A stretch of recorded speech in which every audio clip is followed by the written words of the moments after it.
सही हो गया। चलो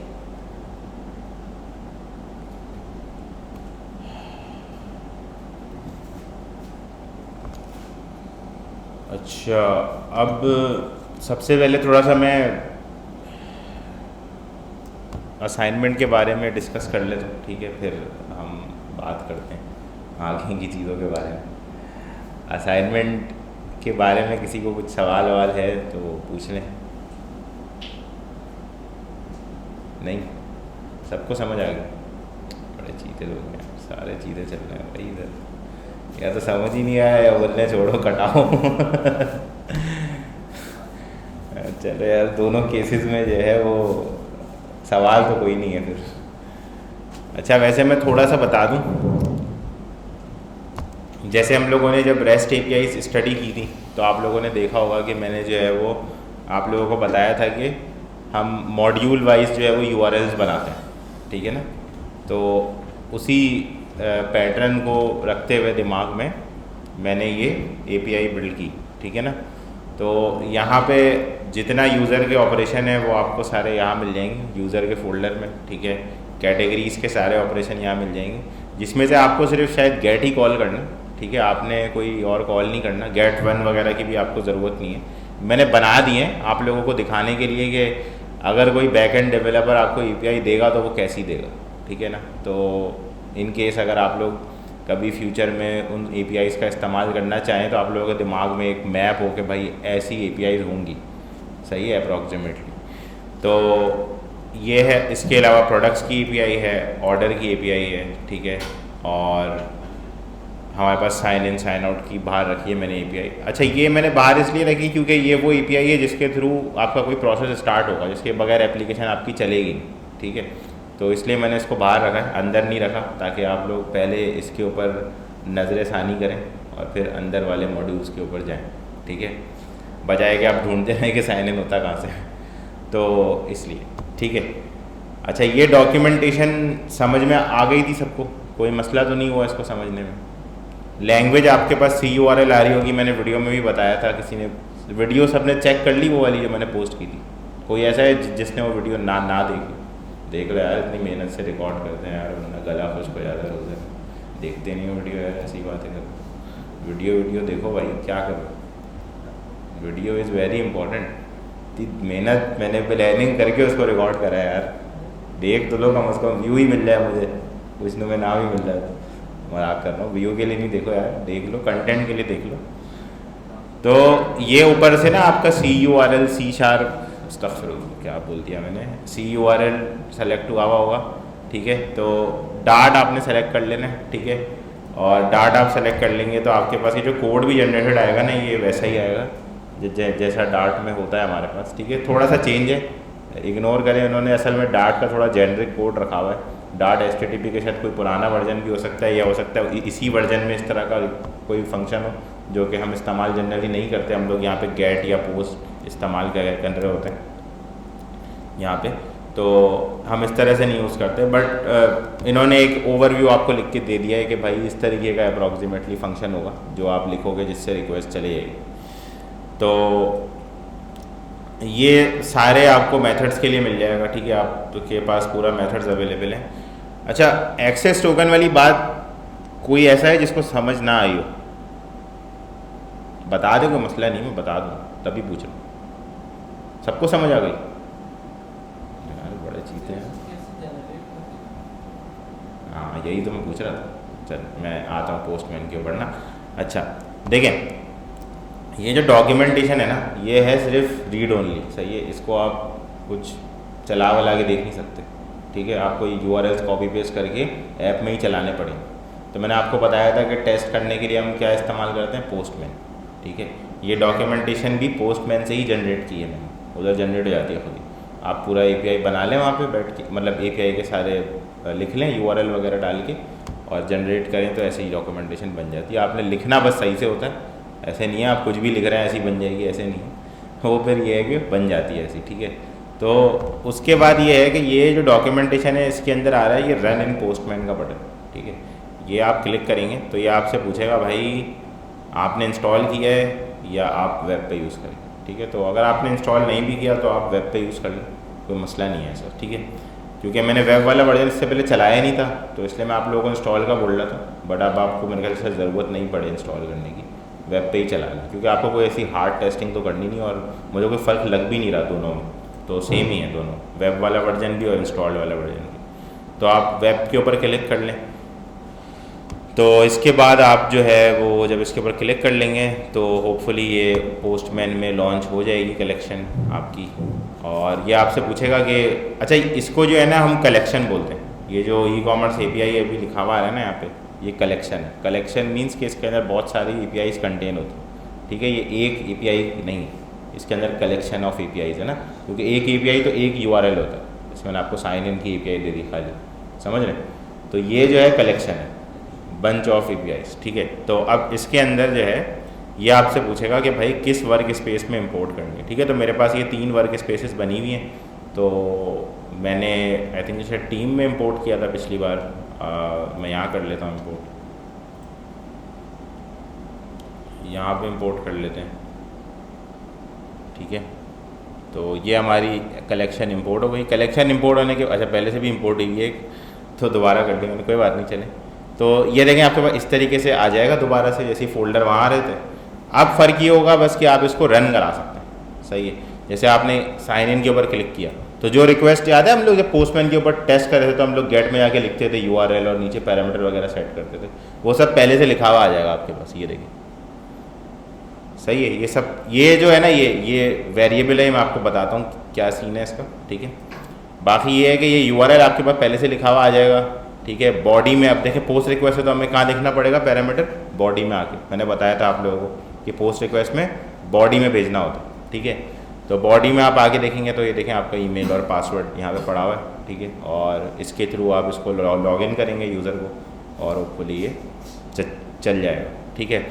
अच्छा, अब ये जो वेरिएबल है ना आपका, ये देखें, ये जैसे यही वेरिएबल लिखा हुआ है यहाँ पे, ठीक है। ये मैंने इसलिए रखा था कि जनरली जो है ना, अगर आप कोई उम्मीद है कि आप लोग किसी अच्छे बैकएंड डेवलपर से आपका पाला पड़ेगा, तो वो आपको जो है वेरिएबल बना के देगा इस तरह के ना अंदर पोस्टमैन की कलेक्शन में। अच्छा, ऐसा क्यों? क्योंकि देखिए होता क्या है कि जब प्रोजेक्ट स्टार्ट होता है ना, अच्छा, हमें जब तक हम कोई डेवलपमेंट हाउस में, अगर आप में से कोई लोग नहीं गए हुए तो आपको ऐसा लगता होगा कि बड़ा अच्छा फ्लो होता होगा, सुकून सब चलता होगा, लेकिन बड़ी बदतमीज़ी होती है, सही है। तो वहाँ पे क्या होता है कि आपका प्रोजेक्ट स्टार्ट हो जाता है, ठीक है, और आप ढूंढ रहे होते हैं, बैकएंड डेवलपर स्पेसिफिकली ढूंढ रहा होता है कि इसको मैं डिप्लॉय कहाँ करूँ, अपलोड कहाँ करूँ ये सारी APIs, ताकि कोई इस्तेमाल कर सके ना। उसकी मशीन में से तो हर वक्त ऑन करके नहीं रखने वाला वो, कि वो बोले यार मैं लैपटॉप ऑन करूँगा ऑफिस आके तो API इस्तेमाल करना है, इस तरह तो नहीं होगा। वो कहीं सर्वर पे अपलोड करेगा। तो सर्वर जनरली ये होता है कि क्लाइंट प्रोवाइड कर रहा होता है, ठीक है।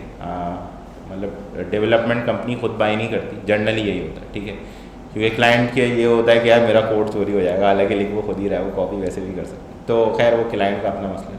तो हाँ, जो है क्लाइंट प्रोवाइड कर देता है, ठीक है। तो क्लाइंट जब उसको प्रोवाइड करता है सर्वर, तो हो सकता है क्लाइंट ज़्यादातर, बल्कि मैंने यही देखा है अभी तक कि क्लाइंट बोलता है स्टार्टिंग में कि भाई अभी नहीं है मेरे पास, अभी कहीं पे भी रख दो। तो अब क्या होता है कि वो कहीं पे भी जो लोकेशन होती है वो आपकी किसी कंपनी के सर्वर की ही होती है। और जैसे मैंने अभी saagasan.com पे होस्ट किया हुआ, तो यहाँ पे क्या होता है कि आपका जो URL होता है ना, वो फिर फ्यूचर में आके होता है चेंज। यानी कि होगा क्या कि स्टार्टिंग में वो कंपनी के सर्वर पे होस्ट कर देगा, आप वहाँ से चला रहे होंगे, सब सुकून चल रहा होगा। 1 महीने बाद क्लाइंट आ जाएगा, भाई ये लो AWS, सही है। अब आपको जब क्लाइंट ने दे दिया सर्वर, तो आपकी क्या जिम्मेदारी है कि बैकएंड डेवलपर की वहाँ पे वो कोड माइग्रेट कर दे, आपके सर्वर से हटा दे, तो वो माइग्रेट कर देगा, ठीक है। अब भाई आपको URL चेंज करना है, और समझे अभी तो मैंने बहुत छोटी API बनाई, ये तो बहुत छोटी सी API है, इसमें तो कुछ भी नहीं है, ये तो बहुत बड़ी कलेक्शन होती है, ठीक है। इसके अंदर तो पता नहीं क्या क्या डला हुआ होता है। तो यानी कि अगर आप एग्जाम्पल ले लें, अभी तो आप लोग थोड़ा सा समझ भी गए होंगे APIs कहाँ कहाँ कॉल हो सकती हैं। मैंने वीडियो भी उससे रिलेटेड बनाई थी, वो भी देखिएगा तो आपको समझ आएगा थोड़ा और। तो उसमें क्या है कि API बहुत जगह हो सकती है। इंस्टाग्राम ले लें, कोई भी इस तरह की ऐप ले लें, वहाँ पे बहुत APIs होती हैं, ठीक है। इवन ई-कॉमर्स ऐप में भी बहुत APIs होती हैं। मैंने अभी बहुत ही सिंपल रख के टास्क बनाया ताकि आप ऐसा ना हो आप लोग बोलें भाई कोर्स ही छोड़ दो, इससे अच्छा तो ये इसको 1 महीना तो लगेगा बनाने। तो जो है ना, इसलिए मैंने छोटा रखा था टास्क। तो खैर आप लोगों को थोड़ा ह्यूज लग रहा हो, लेकिन वैसे छोटा है वो टास्क, यकीन करें छोटा है। सही है, दराज ब्राउज करके देखिएगा, पता चले।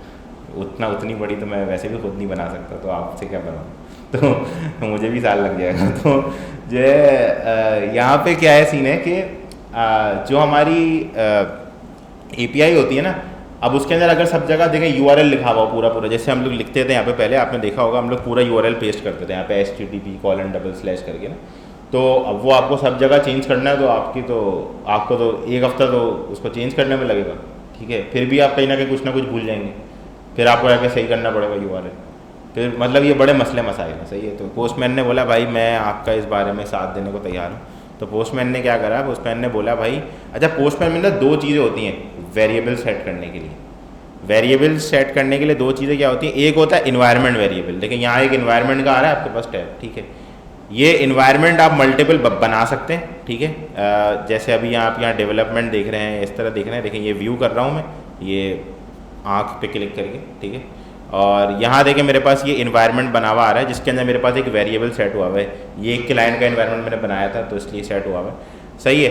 तो पुराना ज़माने में मैंने देखा है कि लोग इस तरह करते थे कि वो इन्वायरमेंट ना ग्लोबली बनाते थे पोस्टमैन में, यानी कि आप पूरे मल्टीपल कलेक्शंस में अगर आपको एक ही वेरिएबल यूज़ करना है ना, तो आप यहाँ बनाएंगे वेरिएबल, समझ रहे हैं। जब आपको बहुत सारे कलेक्शंस हैं, फॉर एग्जांपल एक ही सर्वर के ऊपर बहुत सारे APIs होस्ट हुई हुई हैं अलग अलग वेबसाइट्स की, आप चाहते हैं उन सब पे एक ही URL अप्लाई हो, तो वो इन्वायरमेंट में बनेगा, वो ग्लोबल टॉप लेवल है, ठीक है। दूसरा जो तरीका मैंने यूज़ किया है, वो मैंने यूज़ किया कलेक्शन वाला, यानी कि मैं कलेक्शन स्पेसिफिक वेरिएबल बनाता हूँ, ठीक है। तो इसमें क्या होता है कि आपके पास जब कलेक्शन आता है तो उसमें वेरिएबल पहले से बने हुए होते हैं, पहली चीज़ तो ये होती है, क्योंकि इन्वायरमेंट आपके पास इंपोर्ट नहीं होता, कलेक्शन इंपोर्ट हो जाता है, ठीक है। और दूसरी चीज़ ये होती है कि आप अगर कोई इन्वायरमेंट के वेरिएबल में चेंज करें तो दूसरे कलेक्शंस के ऊपर उसके ऊपर कोई फ़र्क नहीं आता, सही है ना। तो मेरे जो वेरिएबल्स हैं वो आप कहाँ दिखेंगे, आपको दिखेंगे ई-कॉमर्स API की कलेक्शन पे आपने क्लिक किया और यहाँ टैब आ रहे हैं आपके पास, इसमें authorization, pre request script, test और वेरिएबल्स। ये वेरिएबल्स में आप आएंगे तो वेरिएबल्स के अंदर आपके पास देखेंगे दो वेरिएबल पड़े, एक बेस लोकल URL, ठीक है, और टोकन। आप इसका कोई भी नाम रख सकते हैं अकॉर्डिंगली, कोई ऐसा मसला नहीं है, ठीक है। मैंने लोकल इसलिए लिखा था कि मैं पहले यहाँ पे लोकल उसका URL डाला हुआ था, फिर मुझे बाद में आ रहा है इसको लाइव URL से रिप्लेस करना है। मैंने कहा ले लो वेरिएबल सेम रहने देते हैं, इसको लाइव से रिप्लेस कर देते। आप लोगों ने कोई बोल रहा तो मानना नहीं है कि लोकल क्यों नाम रखा, सही है ना, कोई इख्तलाफ तो नहीं है ना इसमें, सही, लोकल रख सकते हैं, ठीक है। तो मैंने यहाँ पे ये URL रख दिया था, ठीक है। तो ये URL जो है, अच्छा करंट वैल्यू और जो हमारी इनिशियल वैल्यू है, ये दो इसलिए हैं कि अगर आप इनके टेम्पररी वैल्यू चेंज कर रहे हैं तो आप यहाँ आके चेंज कर दें, आपकी डिफ़ॉल्ट वैल्यू यहाँ पड़ी हुई होगी, आप फिर इसको आके रिमूव कर देंगे तो इसके ऊपर फॉल बैक हो जाएगा। बात समझ रहे, यानी कि आपने फॉर एग्जांपल लोकल पे काम करा सारा का सारा, अब आप लाइव भेजना चाह रहे हैं तो टेम्पररी आपने चेक करने के लिए लाइव URL लगा के चेक कर दिया, तो यहाँ लोकल URL होता है जनरली, यहाँ पे लाइव URL होता है, इस तरह से चल रहा होता है, ठीक है। और टोकन का भी ऐसा ही हिसाब किताब है कि लोकल पे ऑब्वियसली अलग टोकन जनरेट हुआ हुआ होता है और लाइव पे अलग जनरेट हुआ हुआ होता है, तो दोनों सर्वर्स के जो टोकन होते हैं वो आप अलग अलग रखते हैं। अब टोकन के बारे में थोड़ा सा आपको बता देता हूँ। आप लोगों ने कभी गेम खेले होंगे ना, वो जो डब्बू वाले स्टेशन में होता है गेम, नहीं होते वो सिक्का डाल टोकन, उसका भी नाम टोकन ही होता है, सही है। तो आप देखते हैं ना गेम आपको दिख रहा होता है, सही है, आप कंट्रोल भी चला सकते हैं, लेकिन होता कुछ नहीं है क्योंकि आपके पास टोकन नहीं होता। यहाँ भी ऐसा ही है, ठीक है। तो समझे कि आपके पास एक जो है वो गेम स्टेशन लगा हुआ है यहाँ पे कैटेगरी की API के अंदर, ठीक है, और इसके अंदर आप जैसे कुछ भी कॉल कर रहे हैं तो वो आप कॉल तो कर सकते हैं लेकिन होगा कुछ नहीं, सही है, जब तक कि आपका टोकन वैलिड नहीं होगा। अच्छा, टोकन का बेसिकली मैं आपको थोड़ा सा कॉन्सेप्ट समझाया था, मैंने वैसे वीडियो में समझाया है, लेकिन चलें सामने समझाने का मुझे बड़ा शौक़ है तो मैं समझा दूँ, ठीक है। तो टोकन का क्या मकसद होता है कि देखिए मैंने आप लोगों को एक चीज़ बताई थी कि जब हम लॉगिन करते हैं तो उसके बदले में सर्वर के ऊपर एक सेशन जनरेट होता है और उस सेशन को आइडेंटिफाई करने के लिए ब्राउज़र में एक कुकी जनरेट होता है। ये पूरी कहानी चलती है सिर्फ ब्राउज़र के अंदर, सही है ना, क्योंकि ब्राउज़र कुकीज़ स्टोर कर सकते हैं, सब चीज़ें कर सकते हैं, सही है ना। अब स्टोरेज देखें, स्टोरेज एक ऐसी चीज़ है, मतलब हमें फॉर ग्रांटेड लगती है ब्राउज़र के अंदर, कि हम ब्राउज़र के अंदर होते हैं, हमें लगता है सब कुछ चल जाता है ऐसे ही, बस सही है, वेबसाइट लॉगिन हो जाती है। लेकिन देखें ओरिजिनली ये सब चीज़ें फॉर ग्रांटेड नहीं है। यानी कि HTTP रिक्वेस्ट का स्टोरेज के साथ कोई ताल्लुक नहीं है, यानी कि ज़रूरी नहीं है जहाँ पे HTTP रिक्वेस्ट हो रही हो वहाँ पे स्टोरेज फंक्शन भी अवेलेबल हो। एग्जाम्पल लें कि आप लोगों को एम्बेडेड बोर्ड्स के बारे में आइडिया है, IoT में इस्तेमाल होते हैं, इसके ऊपर एनिमेशन कंट्रोलर लगा। तो अच्छा, आप लोग देखते होंगे ना एम्बेडेड बोर्ड्स होते हैं, जैसे आर्डिनो हो गया या रेस्पबेरी पाई हो गया, आप लोगों ने नाम सुना है इनके? सुने तो होंगे नाम थोड़े बहुत, सही है ना? तो वो बोर्ड्स जो होते हैं, अच्छा रेस्पबेरी पाई को तो खैर छोड़ दें, वो तो बहुत आगे चला गया है, थोड़ा सा पीछे चलते हैं। तो आर्डिनो सही है, या कोई और इस तरह का माइक्रो कंट्रोलर आपके पास हो तो अच्छा। अब क्या होता है कि ये जो बोर्ड होते हैं ना, इनके ना ज़रूरी नहीं होती कि स्टोरेज हो आपके पास, ठीक है? आप कोड एग्जीक्यूशन कराने के लिए कोड अपलोड कर सकते हैं, बट उसके अंदर की जो एग्जीक्यूशन हो रही होगी ज़रूरी नहीं है वो कोई जनरेटेड वैल्यू स्टोर कर सके। जैसे एग्जांपल लें कि आपने अपने घर के अंदर AC को ऑफ करना था, ठीक है? तो अच्छा, ये IoT वाला जो कॉन्सेप्ट है ना, ये IoT इसलिए इसको बोला जाता है कि आप हर चीज़ को इंटरनेट से कनेक्ट कर देते हैं, बाकी वही सेम चीज़ है जो आप ऐप में करते हैं, API लगा के सारा काम वही होगा, सही है? तो जो बोर्ड है ना वो आपने लगा दिया AC के साथ, ठीक है? अच्छा, अब जाहिर सी बात है आप नहीं चाहेंगे कि आपका AC आपके पड़ोस में कोई बैठ के ऑन ऑफ कर रहा हो, ठीक है? तो आप उसके अंदर लॉगिन का भी कोई मैकेनिज्म रखेंगे, ठीक है? क्योंकि लॉगिन करे बंदा और ये सब हो ना, तो आपने चलें लॉगिन का मैकेनिज्म भी लगाया हुआ था उसके अंदर, ठीक है? तो आर्डिनो के साथ आपने कोई डिस्प्ले वगैरह कनेक्ट कर लिया, कुछ ना कुछ कर लिया, लॉगिन भी करा दिया आपने, ठीक है? अब मसला ये है कि उसके अंदर स्टोरेज नहीं है, स्टोरेज नहीं लगी हुई उसके अंदर, सही है ना? लगाने का ऑप्शन दिया हुआ है आपको, आप स्टोर तो कुछ कर नहीं सकते वहाँ पर, ठीक है? तो HTTP रिक्वेस्ट जो है ना वो जनरली इस तरह बनाई गई थी कि बस रिक्वेस्ट हो जाए, रिस्पॉन्स आ जाए, बस, सही है? कुकी, सेशन, लोकल स्टोरेज, ये सारी चीज़ें, ये सब ब्राउज़र ने आपको अलग लग्जरी दी हुई है कि भाई ये सब मैं आपको करके दूंगा, आप छोड़ो, आप इसकी टेंशन नहीं लो। लेकिन जब आप ऑब्वियसली आप डार्क साइड पे आओगे, खुद बनाने के लिए जाओगे, तो फिर जाहिर सी बात है वो आपको सब कुछ खुद हैंडल करना पड़ेगा। तो मतलब ये है कि स्टोरेज का HTTP के साथ कोई ताल्लुक नहीं है। तो ये याद रखिएगा कि ज़रूरी नहीं है जहाँ HTTP चल रहा हो वहाँ कुकीज़, सेशन, ये सब ब्राउज़र के जो फीचर है ये सब भी चल रहे हो, और हिस्ट्री भी चल रही हो, कोई मॉनिटर भी कर रहा हो, ऐसा कुछ सब जगह नहीं होता, ठीक है? तो डिपेंड करता है किस डिवाइस पे क्या चला है। तो जनरली जब हम लोग API वगैरह कॉल करने पे आते हैं तो हमारी जो HTTP रिक्वेस्ट जा रही होती है वो बड़ी सिंपल HTTP रिक्वेस्ट होती हैं, जैसे HTTP रिक्वेस्ट, रिस्पॉन्स, और उसके अंदर कुछ और चीज़ नहीं होती, बिल्कुल कोर HTTP रिक्वेस्ट होती हैं। तो ब्राउज़र वाली कोई फंक्शनलिटी उसमें नहीं होती, यानी कि अगर सर्वर आपका सेशन क्रिएट कर भी दे लॉगिन होने पे, तो कुकी जो रिस्पॉन्स ने भेजेगा वो स्टोर नहीं हो सकता, क्योंकि वो कहाँ स्टोर होगा ये तो हमने बताया ही नहीं। ब्राउज़र ने उसको हैंडल किया हुआ है, ब्राउज़र ने भी वही किया हुआ है, इंटरनली उसने HTTP की एक लाइब्रेरी लगाई हुई है और उससे वो URL भेजता है। रिस्पॉन्स ने वो सारी चीज़ें चेक कर लेता है कि भाई कोई स्टोर कराना है, कुछ तो नहीं कराना, वो सर्वर दे तो नहीं रहा, कोई फाइल डाउनलोड हो रही तो कहाँ होनी है, वो सब चीज़ें ब्राउज़र ने हैंडल करी हुई है। हमने तो नहीं करी हुई, हम तो सिर्फ HTTP रिक्वेस्ट भेज रहे, रिस्पॉन्स ले रहे, सही है? तो अब भाई आपको अगर बोला जाए कि आपको हर बार HTTP रिक्वेस्ट एप्लीकेशन में सेटअप करने के लिए क्रोम इंस्टॉल करना पड़ेगा अपनी एप्लीकेशन में, तो आप बोलेंगे भाई मैं नहीं करना चाहता ऐसा कुछ भी, सही है? मैं बनाऊंगा ही, क्योंकि आप पूरा का पूरा क्रोमियम तो सेटअप नहीं करेंगे अपने पास बैठ के कि आपको कुकीज़ भी स्टोर कराने हैं, आपको ये सब चीज़ें इंडेक्स DB पता नहीं कि क्या क्या सब चीज़ें अपने पास डालनी है एप्लीकेशन में, नहीं। तो अब ये वाला मैकेनिज़्म हैंडल करने के लिए क्या होता है कि आपको ना एक सिंपल मैकेनिज़्म दिया गया, वो क्या है कि आप जाएंगे लॉगिन रिक्वेस्ट करेंगे। देखें अभी मैं आपके सामने करता हूँ, लॉगिन रिक्वेस्ट पे आया मैं, ठीक है? यहाँ यूज़र नेम पासवर्ड डला हुआ है, ये तो आप लोग समझ गए होंगे, ये मेरा URL है, ठीक है? ishaqhasan.com 9001, ठीक है? /user/signin। अच्छा, ये 9000 में मैंने आपको बताया था कि ये क्या होती है, पोर्ट होती है, सही है ना? कि आप घर तक तो पहुँच गए, लेकिन किस दरवाजे से अंदर जाना है वो बताएंगे आपको ना, तो ये दरवाजे का नंबर है 9000, सही है? तो इसके बाद आपने ये साइन इन दिया, ठीक है? और अब मैं रिक्वेस्ट सेंड करता हूँ उसकी, ठीक है? क्या हुआ, सर्वर बंद है क्या? सर्वर बंद हो गया या इंटरनेट बंद हो गया? एक मिनट, सर्वर चेक कर लेते हैं। OBS कहाँ खोल दिया हमने, फोर्स स्क्रिप्ट, नहीं भाई अपडेट नहीं करना, मैं आप लोगों के सामने सर्वर भी लॉगिन करके भरम करा, मजाक कर। मैं ज़रा चेक कर लूँ कि सर्वर कहाँ चला गया हमारा। प्रोजेक्ट CD टेक द्वारा resources LS CD commerce API। अच्छा, वैसे ही जैसे हम लोग डार्ट की कमांड लाइन एप्लीकेशन चलाते थे वैसे ही सर्वर के ऊपर भी स्टार्ट होता है सर्वर। कोई ख़ास चीज़ नहीं है। इस वक्त मैं सर्वर के अंदर लॉगिन हुआ हूँ और उसका भी कमांड लाइन होता है, ठीक है। तो उसके अंदर मैंने LIV के अंदर जाके हमारी सर्वर की फ़ाइल है ये वाली डार्ट फाइल, इसको चला देना, ठीक है।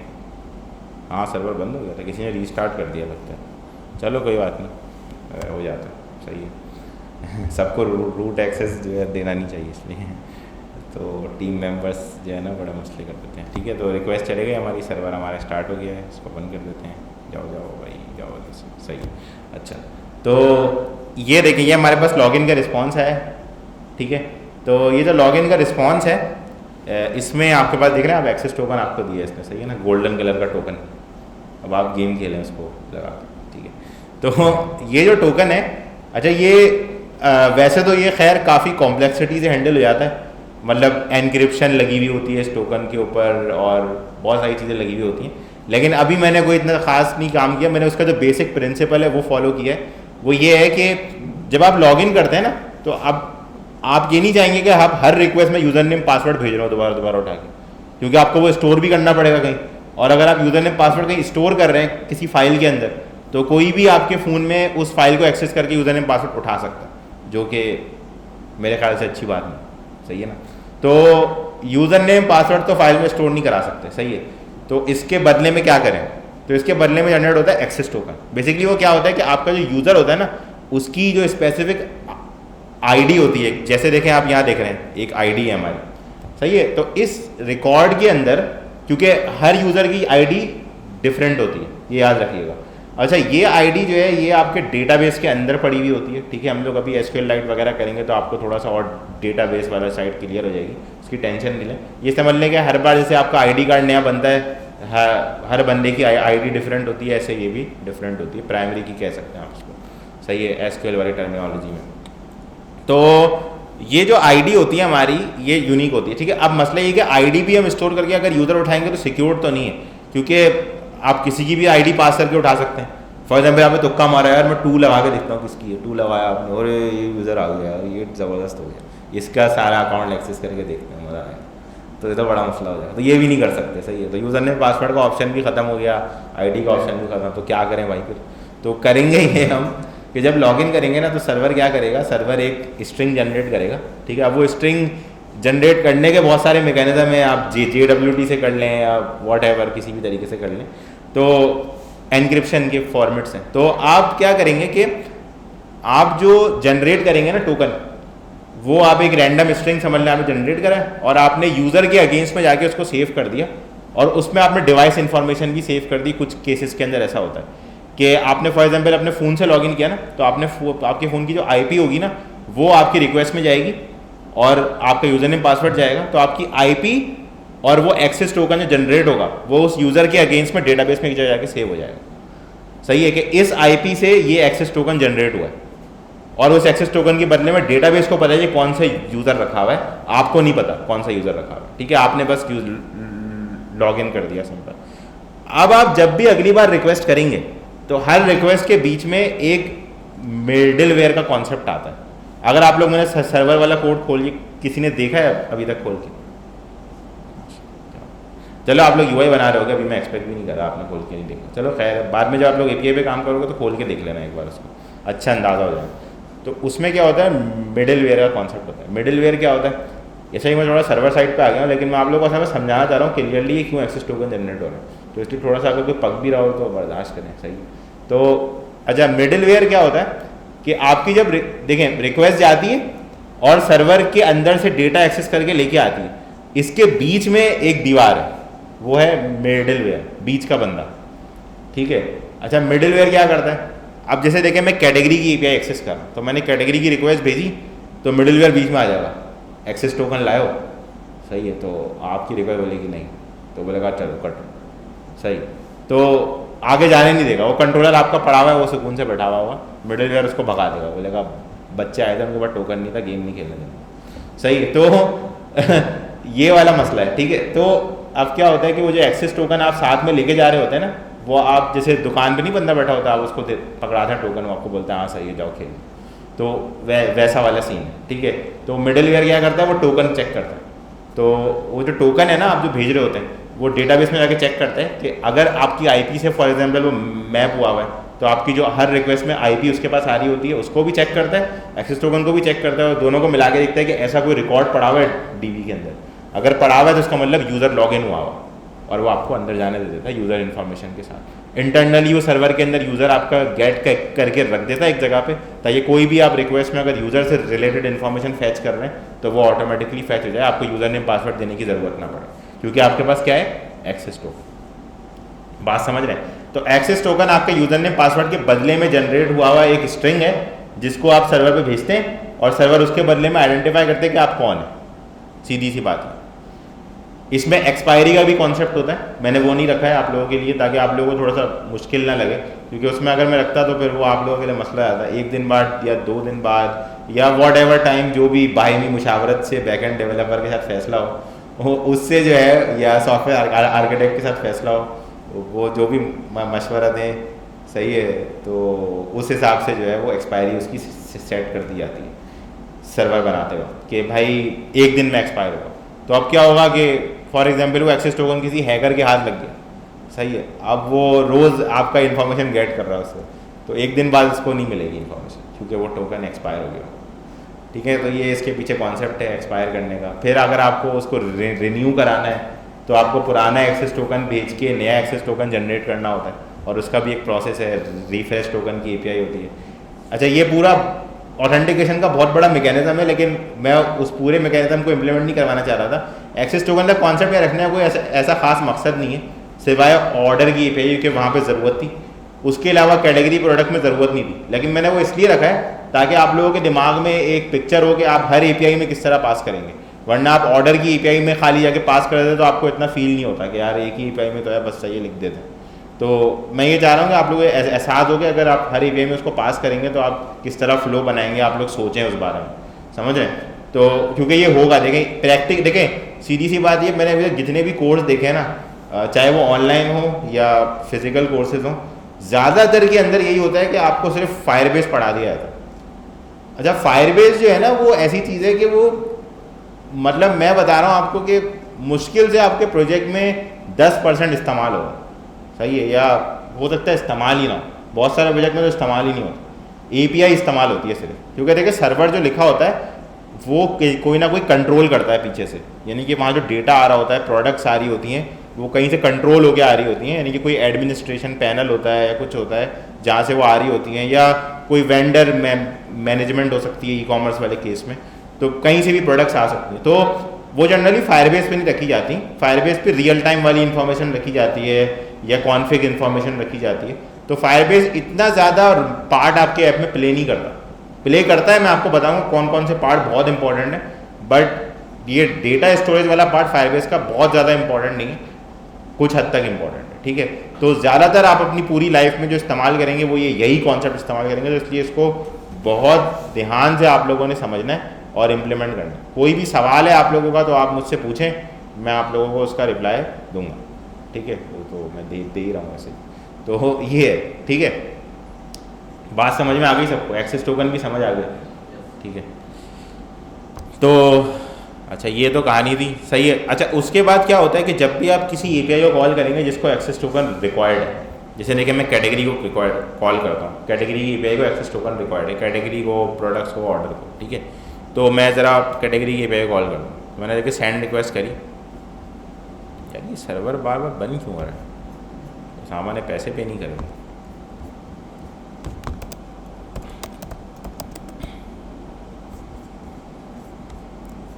पता नहीं क्यों डाउन हो रही है। हर चीज़ के मैंने ना शॉर्टकट बना के रखे हैं, ऐसी कोई कमांड नहीं होती जो मैं लिख रहा हूँ, ये सब मैंने बनाई है सर्वर पर डालने के लिए। भरम तो कराऊँ थोड़ा ना, CD यहाँ मुझे इंसानों वाली कमांड लिखनी पड़ेगी, resources, e commerce API, CD, okay, resources e commerce API .lib/ क्यों डाउन हो रहा है सर्वर, ये एक अच्छा सवाल है, ये मैं जाके बाद में देखूंगा। फ़िलहाल मैं आप लोगों को कैटेगरी की पे कॉल करके दिखा, ठीक है। तो ये देखें, इसने मुझे भगा दिया बच्चा समझ के, ठीक है। देखें ये कह रहा है हेडर ऑथेंटिकेशन इज़ इनकरेक्ट। आप लोग जब भी API कॉल करेंगे ना पोस्टमैन में आके ये वाली कलेक्शन की, तो आपको जनरली यही एरर मिल रहा होगा पहली बार। किसी ने अगर चला के देखी हो अभी तक तो उसको मिला होगा शायद, सही है। नहीं मिला तो चला के देख लीजिएगा, मिल जाएगा, ठीक है। तो ये एरर आएगा, सही है। देखिए ये क्या, ये इसके अंदर मैंने मैसेज ये खुद से लिखा है, सही है, ताकि आप लोगों को बात समझ में आ जाए API को बनाने में, सही है। कि kindly sign in again and update the access token, ये मैंने मैसेज में डिफाइन कर दी, ठीक है। तो अब इससे आपको पता चल जाएगा कि आपको क्या करने की ज़रूरत है, ठीक है। अब एक्सेस टोकन आपको चाहिए मतलब दोबारा ना, ठीक है। पुराना वाला एक्सपायर हो गया जो आप इस्तेमाल करें, अब वो जा कर आ रहा है पुराना वाला। देखें हमारे पास बताया था मैंने आपको कि रिस्पॉन्स और रिक्वेस्ट दोनों में दो चीज़ें होती हैं, एक हेडर एक बॉडी, सही है। रिक्वेस्ट में भी होती है और रिस्पॉन्स में भी होती है, ठीक है। रिक्वेस्ट हेडर्स क्या होते हैं, जैसे मैंने आपको बताया अभी कि आपके PC की IP, आपकी डिवाइस की टाइप, ये सब चीज़ें सर्वर के पास जाती हैं रिक्वेस्ट हेडर की, तो ठीक है। उसके अंदर गेट वाला पोस्ट वाला पैरामीटर भी होता है, मैंने दिखाया था आपको क्रोम में इंस्पेक्ट करके। वो सब चीज़ें किस में आती हैं, रिक्वेस्ट हेडर में। रिस्पॉन्स हेडर क्या होता है, जिसमें वो आपको सर्वर अपने बारे में इंफॉर्मेशन बताता है कि भाई मैंने आपको जेसन टाइप भेजी है, ठीक है, और मैं जो है आपको स्टेटस कोड ये भेज रहा हूँ, ठीक है। अभी देखिए स्टेटस कोड में क्या आ रहा है, ये देखें 403, ये मैंने खुद से लिख के भेजा है वहाँ से। वैसे जनरली ऐसे ही आता है, जब आपके पास एक्सेस टोकन नहीं होगा तो 403 आएगा। अच्छा ये अब ये एक्सेस ये स्टेटस कोड का क्या चक्कर है, ये मैं आपको बताता हूँ। सर्वर ने ना असल में इशारे रखे हुए हैं, आप समझ रहे हैं, मतलब वो इशारे से बताया था आपको क्या हुआ, सही है। तो वो बोलता है 403, तो आप जाके ढूंढ ले आओ आर्टिकल 403 के तहत कौन सा जुर्माना लगेगा आपको, ठीक है। तो अब आप यहाँ पर अगर आएँ, ठीक है, तो यहाँ पर आप आएँ और यहाँ पे आप देखें HTTP स्टेटस कोड्स, तो ये आप अगर सर्च करेंगे ना तो देखें आपको जो है ना ये MDN और बहुत सारी और डॉक्यूमेंटेशंस मिल जाएंगी। ये देखें ये आपको बता रहे हैं कि कौन से नंबर्स की रेंज में क्या चीज़ होती है जनरली। तो ये आपको बता रहा है 100 से 199 के बीच में ये होता है, सक्सेसफुल रिस्पॉन्स 200 से 299 के बीच में होता है, और रीडायरेक्शन अगर हो रही है, सर्वर आपको कहीं और भेज रहा है, वैसे आप गए सर्वर के पास, आपने फॉर एग्जाम्पल facebook.com पे रिक्वेस्ट करी, तो फेसबुक ने आपको बोला भाई मैं यहाँ से आपको रिस्पॉन्स नहीं कर सकता, आपको मेरे जो है नाज़माबाद वाली ब्रांच पे जाके इन्फॉर्मेशन लेनी पड़ेगी, सही एग्जाम्पल ले लें, तो नाज़माबाद.facebook.com पे आपको भेजेगा वो। तो जैसे देखा है ना आपने, अक्सर आप कभी गूगल पे जाके या माइक्रोसॉफ्ट पे ज़्यादातर आपको माइक्रोसॉफ्ट पे ऐसा होगा क्योंकि वो पता नहीं कोई 20 करोड़ सर्वर्स के ऊपर से रीडायरेक्ट होते हुए आपको जो है वो भेजता है मेन पेज के ऊपर। तो अगर आप आउटलुक कभी लॉगिन करें ब्राउज़र में या याहू लॉगिन करें तो आप देखेंगे कि आप पहले एक URL पे रीडायरेक्ट होंगे, फिर खुद ब खुद थोड़ी देर बाद URL चेंज होगा, फिर दूसरे पे, फिर चेंज होगा, फिर तीसरे पे, फिर चेंज होगा, फिर चौथे पे, ऐसे करते करते आप फिर आखिर में फाइनल URL पे पहुँच जाएंगे, yahoo.com लिखा हुआ आ रहा है, सही है। तो ये जो चीज़ चल रही होती है इसको कहते हैं रीडायरेक्शन, सही है। जनरली रीडायरेक्शन के लिए हम कोड 301 इस्तेमाल करते हैं, सही है। 301 मतलब जाओ यहाँ से ये वाली जगह पे चलो, ठीक है। तो उसके अंदर इसने बताया कि भाई रीडायरेक्शन के ये कोड्स हैं। रीडायरेक्शन की बहुत सारी टाइप हो सकती है ना, तो उसकी सारी की सारी टाइप हैंडल करी हुई है इसके अंदर कि आपको किस तरीके का रीडायरेक्ट मिल रहा है। तो आप उस हिसाब से अपने पास कोई मैसेज अगर यूज़र को डिस्प्ले कराना चाहते हैं, जैसे नहीं लिखा आता कभी कि रीडायरेक्टिंग यू लिखा हुआ आ रहा होता है जब आप कोई URL खोलते हैं, तो वो मैसेज वगैरह सारे कंट्रोल इन स्टेटस कोड के ज़रिए से होते हैं। रिस्पॉन्स स्टेटस कोड चेक करा के कि भाई आपको क्या दिखाना है यूज़र को, जो स्टेटस कोड आया उसके बदले, समझ रहे हैं। उसके बाद क्लाइंट एरर मैसेजेस 400 से 499 के बीच में, इसने 404, 403, 422 ये सब आता है। 404 सबसे मशहूर है, आप लोगों को सबको पता ही होगा, नॉट फाउंड, सही है। तो 404 आता है तो उसका मतलब नहीं मिला कुछ, ठीक है। तो और ये अगर सर्वर आपका कोई प्रॉब्लम कर जाता है तो 500 से 599 के बीच में एरर कोड है। इनकी और मज़ीद डिटेल जानने के लिए अगर आप इनके ऊपर क्लिक करके जाएंगे तो देखें ये पूरी कहानी शुरू करेगा। 400 का मतलब है बैड रिक्वेस्ट, इसका पूरा मतलब आपको समझाएगा। 401 का क्या मतलब है, 403 जो मैंने यूज़ करा है उसका ये मतलब है। देखें, the client does not have access rights, यानी कि आपके पास राइट्स नहीं है एक्सेस करने, सही है ना। तो मैंने यही कोशिश करी है कि मैं आप लोगों को वही स्टेटस कोड लगा के दूँ जो जनरली होता है, ठीक है। तो इसलिए यहाँ पे आपको 403 मिल रहा है और पोस्टमैन भी आपको 403 फॉरबिडन दिखा रहा है। देखें, और ये आपको बता रहा है कि क्या मसला है। The request was a legal request but the server is refusing to respond it, सही है ना। ये कह रहा है अनऑथोराइज रिस्पॉन्स है, authenticating will make no difference, सही है ना। यानी कि कोई फ़ायदा नहीं हो रहा आपके एक्सेस टोकन भेजने का, आपका जो है वो रिस्पॉन्स सर्वर से क्या आ रहा है, अनऑथोराइज्ड आ रहा है, ठीक है। तो 403 आपको मिल रहा है, तो आप उसके बदले में हैंडलिंग ये कर सकते हैं कि अगर आप कैच में हैं फॉर एग्जांपल और आप वहाँ रिस्पॉन्स कोड चेक करते हैं और आपको 403 मिलता है तो आप यूज़र को लॉगिन का पेज के ऊपर भेज सकते हैं। एक इम्प्लीमेंटेशन बता रहा हूँ, मतलब कि इस तरह से स्टेटस कोड हैंडल होते हैं। बात समझ रहे हैं। 404 आ गया तो आप यूज़र को कोई कार्टूनिक इमेज दिखा सकते हैं कि भाई इन्फॉर्मेशन नहीं मिलती, समझ रहे हैं। 403 आ गया तो आप यूज़र को कार्टूनिक इमेज दिखा सकते हैं कि भाई सिक्योरिटी गार्ड दिखा दें वो बंदूक लेके ऐसे खड़ा हुआ, सही है। तो मतलब कुछ भी कर सकते हैं, ठीक है। तो आप जो है उसको यूज़र को अपडेट कर सकते हैं इन स्टेटस कोड के ज़रिए से। तो ये स्टेटस कोड क्यों बनाए गए, ताकि ये स्टैंडर्ड बन जाए। कोई भी सर्वर लिख रहा हो वो इन स्टेटस कोड्स को यूज़ करे, ताकि ऐसे ना हो रहा हो कि आप एक बैकएंड पे काम कर रहे हैं, वो आपको स्ट्रिंग में भेज रहा है अनऑथराइज, एक स्ट्रिंग में आपको भेज रहा है कि please log in to continue.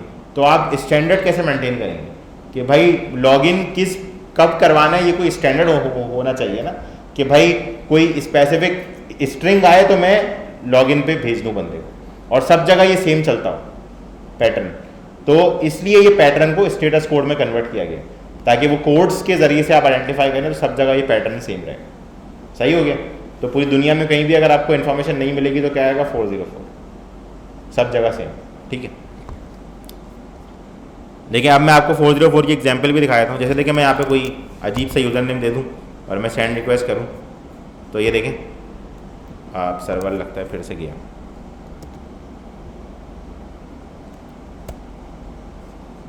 पता नहीं क्या मसला हो गया उसके, हैकर तो नहीं आ गया फिर। अच्छा देखें यूज़र नॉट फाउंड बोल 404, तो ये मैंने उल्टा सीधा यूज़र नेम दिया जिसकी वजह से इसको यूज़र नहीं मिल रहा। तो ये मसाइल हैं जो आप हैंडल कर सकते हैं। बाकी पोस्ट रिक्वेस्ट मैं दोबारा नहीं सिखा रहा क्योंकि वो मैंने वीडियो में सिखाई हुई, ठीक है। तो मैं आप लोगों को ये चीज़ समझाना चाह रहा था दोबारा से, तो आप लोग ने ये समझ लिए, ठीक है, समझ में आ गई सबको, क्लियर, ठीक हो गया। तो हम आगे मूव ऑन करते हैं। तो हेडर मैंने आपको बता रहा था कि रिक्वेस्ट हेडर्स होते हैं। तो रिक्वेस्ट हेडर में आप देख रहे हैं यहाँ पे जो है ये हाइड ऑटो जनरेटेड लिखा हुआ है, सही है। इसके अंदर आपके पास ना ये देखिए इस तरह लिखा हुआ होगा जब आप लोग खोलेंगे तो, सही है ना, 7 रिटर्न। तो आप इसके ऊपर क्लिक करेंगे ना तो यहाँ पे देखें आपको दिखेगा एक की, अच्छा साइन इन में नहीं दिखेगी, सॉरी, कैटेगरी वाली एपीआई में दिखेगी। हेडर में आए और ये देखें यहाँ पे आपको दिख रही है, देखिए की ऑथोराइजेशन। अच्छा जो रिक्वेस्ट हेडर और रिस्पॉन्स हेडर होते हैं ना वो भी की वैल्यू पेयर्स ही होते हैं, यानी कि मैप ही होते हैं, ये याद रखिए, ठीक है।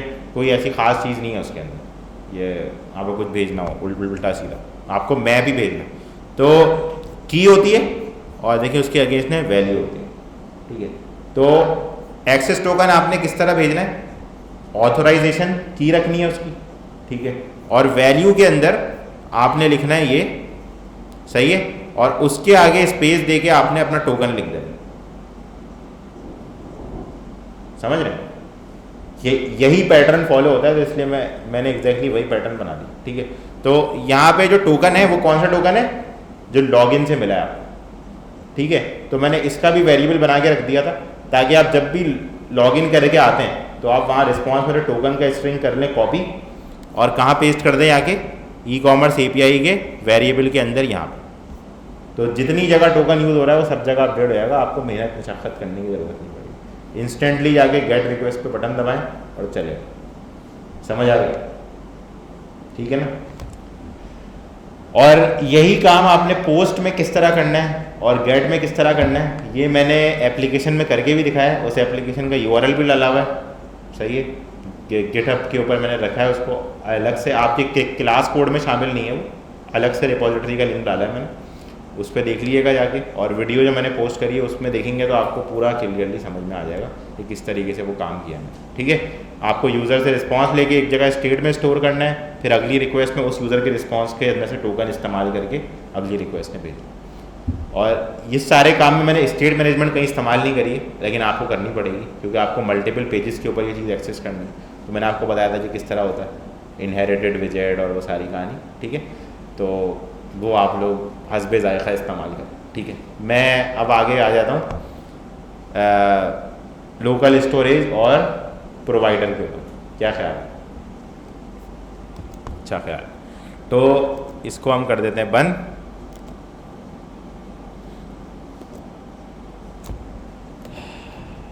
ये असाइनमेंट अगर आप लोगों ने कर लिया ना, मैं बता रहा हूँ, तो आप लोगों का मतलब समझ लें कि HTTP रिक्वेस्ट वगैरह सारी जो चीज़ें होती हैं सर्वर कम्युनिकेशन वाली, वो आप लोगों की पूरी परफेक्टली हल हो जाएगी अगर आप लोगों ने परफेक्टली असाइनमेंट कर लिया, समझ रहे। तो क्योंकि यही आपने पूरी ज़िंदगी करना है अगर आप as a mobile app developer काम करने जा रहे हैं, ठीक है। क्योंकि कोई भी अपने फ़ोन में खाली स्टोर रख के इन्फॉर्मेशन को नहीं चलाता, सही है। तो API is very very very important. तो ये इसलिए मैंने HTTP के ऊपर इतनी सारी तकरीरें करी हैं आप लोगों की, ठीक है। तो अब हम पहली चीज़ देखते हैं ज़रा,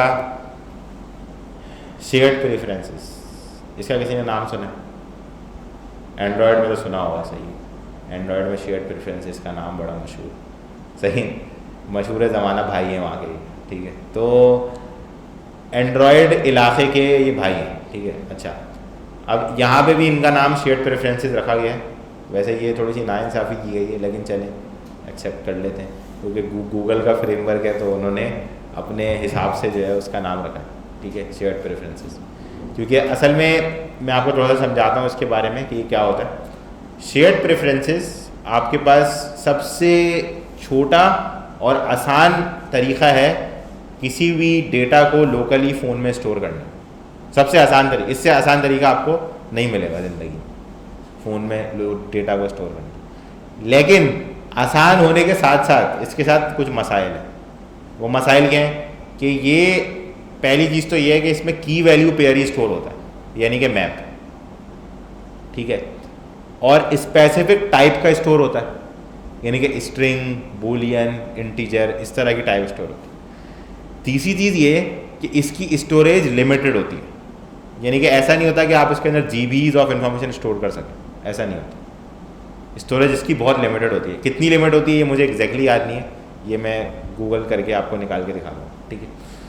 तो अच्छा, अब इसका नाम शेयर्ड प्रेफरेंसेस ही क्यों रखा है, अब मैं आपको ज़रा समझाता हूँ। तो एंड्रॉयड में जो होता है ना, एक क्लास होती है शेयर्ड प्रेफरेंसेस की। जैसे हमारे पास डार्ट में क्लासेस होती हैं, जैसे विजेट की क्लास है, स्टेटलेस विजेट की क्लास है, ऐसी क्लासेस है ना हमारे पास, इनहेरिटेड विजेट है। ऐसे ही एंड्रॉयड का भी जो फ्रेमवर्क है उसमें भी बहुत सारी क्लासेस हैं, एक्टिविटी है, फ्रेगमेंट है। ऐसे हमारे पास शेयर्ड प्रेफरेंस की भी वहाँ पे क्लास है। तो शेयर्ड प्रेफरेंसेस का जो नाम है वो एंड्रॉयड से यहाँ पे इनहेरिट हो रहा है, यानी कि जो नाम सिर्फ है उसका वो एंड्रॉयड वाली साइट से आ रहा है, ठीक है।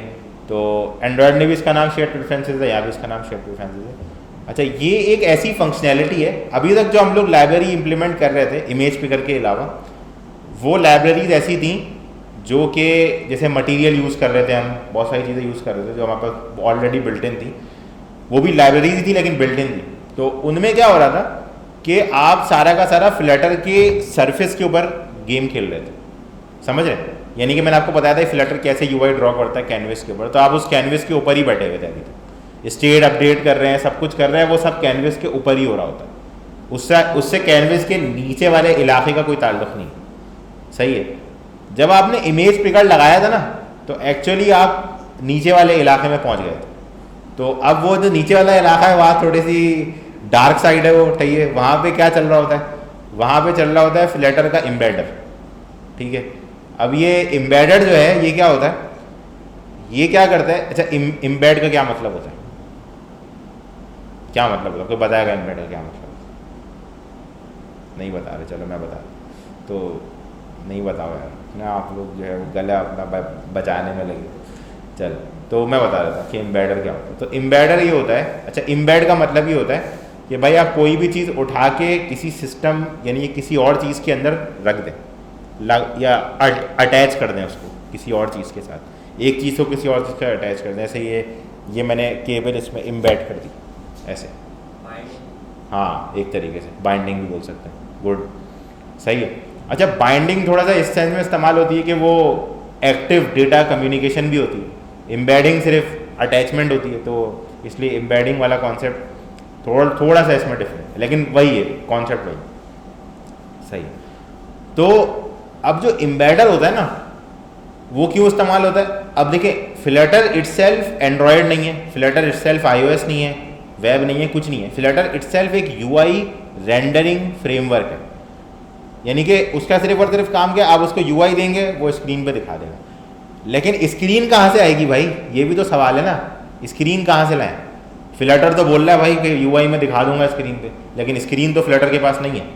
फ्लटर के पास वो तरीका है जिससे स्क्रीन पे दिखाया जा सकता है, सही है ना, यानी कि शान का पैकेट की तरीके से काम करता है वो, सही है। तो उसके बाद तरीका पूरा है, लेकिन आपको कोई चाहिए होगा ना बर्तन जहाँ आप उसको डाल के इस्तेमाल करें। तो ये जो मसला है इसके लिए आता है वो बर्तन ऑपरेटिंग सिस्टम, सही है। कोई डिवाइस ऐसी जो पहले से ये सब चीज़ें होल्ड करती हो और वो आपके फ्लटर को अलाउ करे कि भाई आप आएँ हमारे घर पे और आप हमें बताएं क्या करना है, हम आपको करके देंगे, ठीक है। तो फ्लटर जो है वो एज अ गेस्ट वहाँ पे जाके काम करता है। तो होस्ट और गेस्ट का जो कॉन्सेप्ट है वो यहाँ पे आ जाता है। होस्ट कौन है? एंड्रॉयड, iOS, वेब, ये होस्ट है उसके, ठीक है। और गेस्ट आपका फ्लटर फ्रेमवर्क। तो जब आपको इमेज पिकर यूज़ करना है, तो आपने देखा था इमेज पिकर में iOS का डिफ़ॉल्ट पिकर खुल रहा था और गैलरी में से इमेज सेलेक्ट कर रहे थे, तो वो डिफ़ॉल्ट पिकर कौन खोल रहा था? iOS खोल रहा था। इसका मतलब ये है कि जैसे आप किसी जगह जाते हैं, किसी के घर में मेहमान बन के आते हैं, तो आप उसको बोलते हैं ना यार पानी तो ला के दो एक गिलास, वो इमेज पिकर बेसिकली पानी वाला काम था, सही है ना। तो हमने इमेज पिकर से रिक्वेस्ट करी और होस्ट के पास रिक्वेस्ट करी, होस्ट ने बोला अच्छा मैं ला के देता हूँ पानी, वो गया गैलरी में से पानी उठा के ला के दे दिया और आपको फाइल ऑब्जेक्ट में पानी मिल गया। पानी नहीं मिला, इमेज मिल गई, चले एक ही बात है तो फिजिकल ऑब्जेक्ट ही ना, ठीक है। तो जो ऑपरेटिंग सिस्टम के ज़रिए से आप जितनी भी चीज़ें एक्सेस करेंगे ना, और जो ऑपरेटिंग सिस्टम के अंदर अवेलेबल है और आपको डार्ट में चाहिए या फ्लटर में चाहिए, क्योंकि फ्लटर वो सब चीज़ें होस्ट नहीं करता। अगर फ्लटर कैमरे की सारी API होस्ट करे, सबको होस्ट करे तो फ़ायदा नहीं है ना, क्योंकि फ्लटर में तो बहुत जगह चलना है, कहाँ की API होस्ट करेगा, तो फ्लटर का फ्रेमवर्क कहता नहीं कोई 1 टेराबाइट का बन जाएगा, सही है। तो ऐसा नहीं हो सकता। और तो उसने क्या करा, उसने बोला भाई मैं जिस प्लेटफॉर्म पे जाके रुकूंगा मैं उससे बात कर लूँगा, तो उसके लिए उसने क्या बनाया, एम्बेडर। बात समझ रहे? तो एम्बेडर भाई साहब जो हैं वो बंदा है जो, वो देखा आपने, वो वीडियो देखी होगी, मैंने एक बार शेयर भी की थी पहले, मैं दोबारा ग्रुप पे शेयर कर दूँगा, आप लोगों को बड़ा अच्छे समझ में आएगा उससे ये कॉन्सेप्ट ना। तो वो एक इंडियन मूवी की क्लिप है जिसके अंदर वो जो है ना शाहिद कपूर वो अजीब अजीब अल्फाज में कुछ बोल रहा होता है और फिर वो आखिर में बीच में बंदा होता है ना, वो बोलता है कि जो है ना अंडा मांग रहा है, वो बोला अंडा मांग रहा है, सही है। वो बेसिकली वही चीज़ है। तो वो शाहिद कपूर है तो उसको आप फ्लटर समझ लें, वो बंदे को आप एम्बेडर समझ लें, और वो जो जिसको बता रहा था वो बुलावा अंडा, उसका उन सबके नाम नहीं पता मुझे, तो वो बंदा जो है वो एंड्रॉयड है, ठीक है। तो जो फ्लटर है ना, आप उससे जब इमेज पिकर कॉल करेंगे तो वो ऐसा ही बोलेगा सही है, और फिर वो जाएगा उसके पास एम्बेडर के पास, एम्बेडर बोलेगा हाँ मैं समझ गया तुम क्या बोल रहे हो, ठीक है। वो उसको बताएगा भाई इमेज पिकर खोलने को बोलो, सही है। तो ये वाली कहानी चल रही होती है और वाकई में यही चल रही थी। आप रियल वर्ल्ड इम्प्लीमेंटेशन भी करेंगे तो यही सीधी अल्फाज में, सही है। तो अब मैं आपको लंबी करके बताऊं, मैं एब्स्ट्रैक्शन करूंगा और प्लगइन क्रिएट करके इनहेरिटेंस करके उसमें ओवरराइड करके प्लगइन बनाऊंगा, तो आप लोगों को ऐसे ऐसे समझ में नहीं आएगी, तो ये आप लोगों को समझ में आ जाएगी, ठीक है। तो वैसे मैंने ये मैंने प्लान किया है कि मैं एक और कोर्स कुछ अर्से बाद लॉन्च करूँगा जिसके अंदर मैं सारी ये नेटिव इंटीग्रेशन वाला काम करूँगा और थोड़ी कॉटलिन स्विफ्ट वाला काम भी करवाऊँगा, सही है ना, क्योंकि ये बड़ी इंपॉर्टेंट चीज़ है और ये बड़ी ना कमी है इसकी मार्केट के अंदर ना, क्योंकि है नहीं ऐसे लोग जो नेटिव भी काम कर सकें फ्लटर के साथ, क्योंकि कुछ नहीं बना हुआ तो फिर क्या करें ना, ये भी तो है ना। तो अभी तो प्लगइन मिल रहे हैं आपको तो आपके मज़े लगे हुए आप चला रहे हैं, जिस दिन नहीं मिलेगा उस दिन पूछूंगा। तो यहाँ पे क्या है कि आपने जो है ये जो प्रेफरेंसेस वगैरह हैं, तो ये सब क्या है, ऑपरेटिंग सिस्टम की क्लासेस हैं, तो इनको मंगवाना पड़ता है एम्बेडर के थ्रू, समझ रहे हैं बात। तो ये सारे जो इमेज पिकर है और ये सारे जो प्लगइन है ना, ये ऑपरेटिंग सिस्टम से फीचर लाते हैं। तो शेयर्ड प्रेफरेंसेस एंड्रॉयड में शेयर्ड प्रेफरेंसेस की क्लास कॉल करता है, और iOS के अंदर कॉल करता है क्लास NS यूज़र डिफ़ॉल्ट्स, ये क्लास का नाम, ठीक है।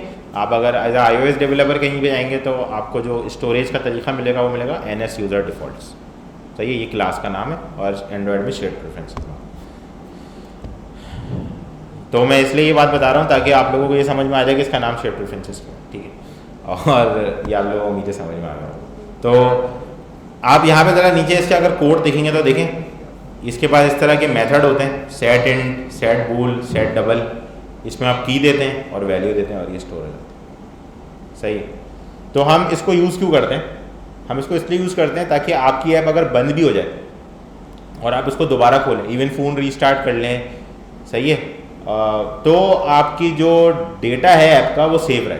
जैसे हमारा टिक टैक टो वाले गेम में क्या मसला है कि उसमें डेटा हमारा कहीं सेव नहीं होता, गेम बंद आप करते हैं, आप वापस खोलते हैं तो गेम एम्प्टी हो जाता है, लीडर बोर्ड एम्प्टी हो जाता है, समझ रहे हैं ना।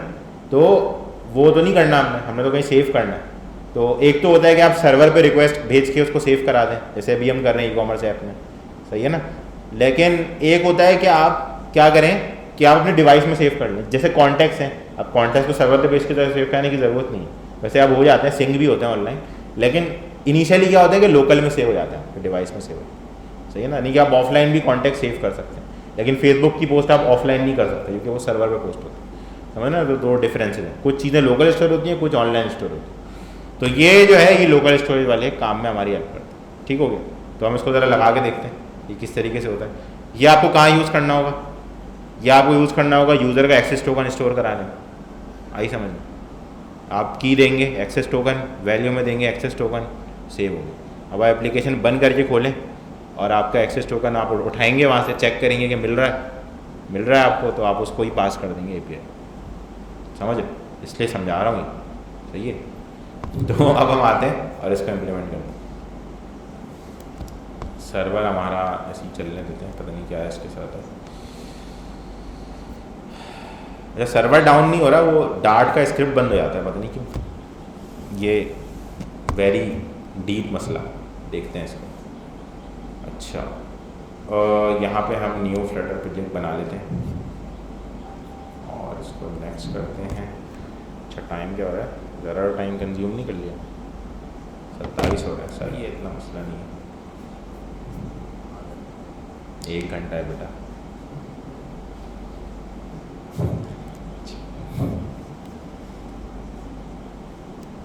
तो आधा घंटा है, जल्दी भागना है। अच्छा जी, Q1 और न्यू फोल्डर बनाते हैं। 16 अप्रैल 2022 क्रिएट और सेशन, ठीक हो गया। और इसका नाम हम रख देते हैं स्लैश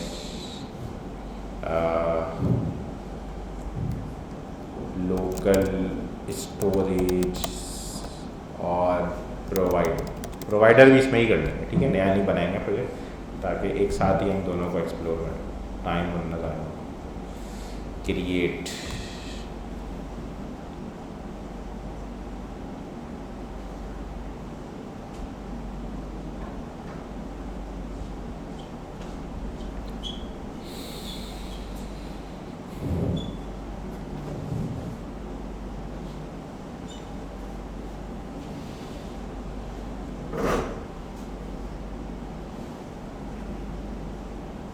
लंबाई हो गई, तो इंटरनेट तो हमारा ख़त्म नहीं हो गया, जैज़ वर्ल्ड नहीं चल रहा, इंटरनेट चल रहा है। अच्छा जी, हमारे अच्छे से iOS सिमुलेटर को हम लॉन्च कर लेते हैं।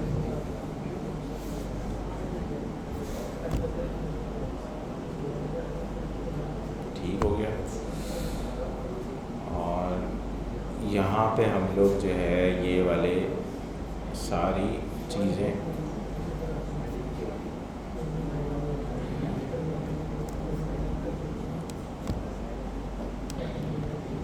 अच्छा, शेयर्ड प्रेफरेंसेस जो है वैसे बड़ी सिंपल सी लाइब्रेरी है, सही है, कुछ खास क्या चीज़ नहीं है, 1-2 लाइन का काम है, सही है। तो बस आपने शेयर्ड प्रेफरेंसेस का ऑब्जेक्ट बनाना है और सेट इंट, सेट बोल, सेट स्ट्रिंग जो भी कॉल करें। लेकिन इसके अंदर एक ट्रिक है। ट्रिक क्या है कि आप पूरा क्लास ऑब्जेक्ट में स्टोर करवा सकते हैं। उसमें इस चीज़ के बारे में बताया नहीं है, लेकिन हम करवा सकते हैं चुपके से, ठीक है। मैं आपको बता रहा हूँ किस तरह। तो चालाकी करेंगे और स्टोर कराएंगे हम उस क्लास ऑब्जेक्ट को, जो कि मैं जनरली करवाता हूँ कुछ केसेस में, क्योंकि अगर मुझे सिर्फ एक ही यूज़र की इंफॉर्मेशन स्टोर करानी है तो मैं उसके लिए SQLite का DB क्रिएट करूँ और उसमें यूज़र डालूँ, इतनी लंबी करने की मुझे ज़रूरत नहीं, ठीक है, क्योंकि वो थोड़ा सा लंबा काम होता है। SQLite पढ़ेंगे हम लोग, लेकिन हम उसका मकसद कुछ और रखेंगे पढ़ने का ना। ये वाले छोटे मोटे काम, टोकन, सिक्का और ये स्टोर करने के काम जो है ये शेयर्ड प्रेफरेंसेस से हो जाता है, ठीक है। तो ये हम लोग हटाते हैं और यहाँ पे हम लोग जो है ये भी हटा देते हैं, ठीक है। और यहाँ पे हम लोग स्टीललेस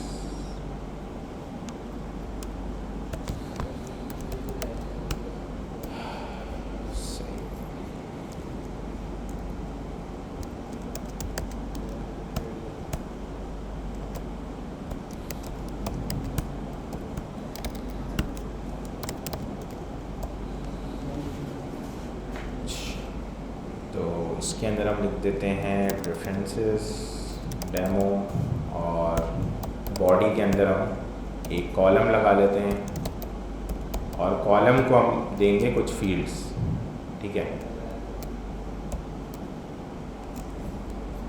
चिल्ड्रन,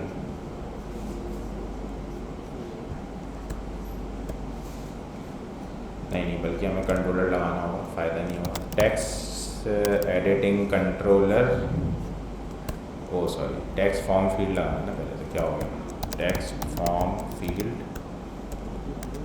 फॉर्म भी लगा लेते हैं और इसके अंदर हमें कंट्रोलर देना होगा। कंट्रोलर हम बना लेते हैं यहाँ पे।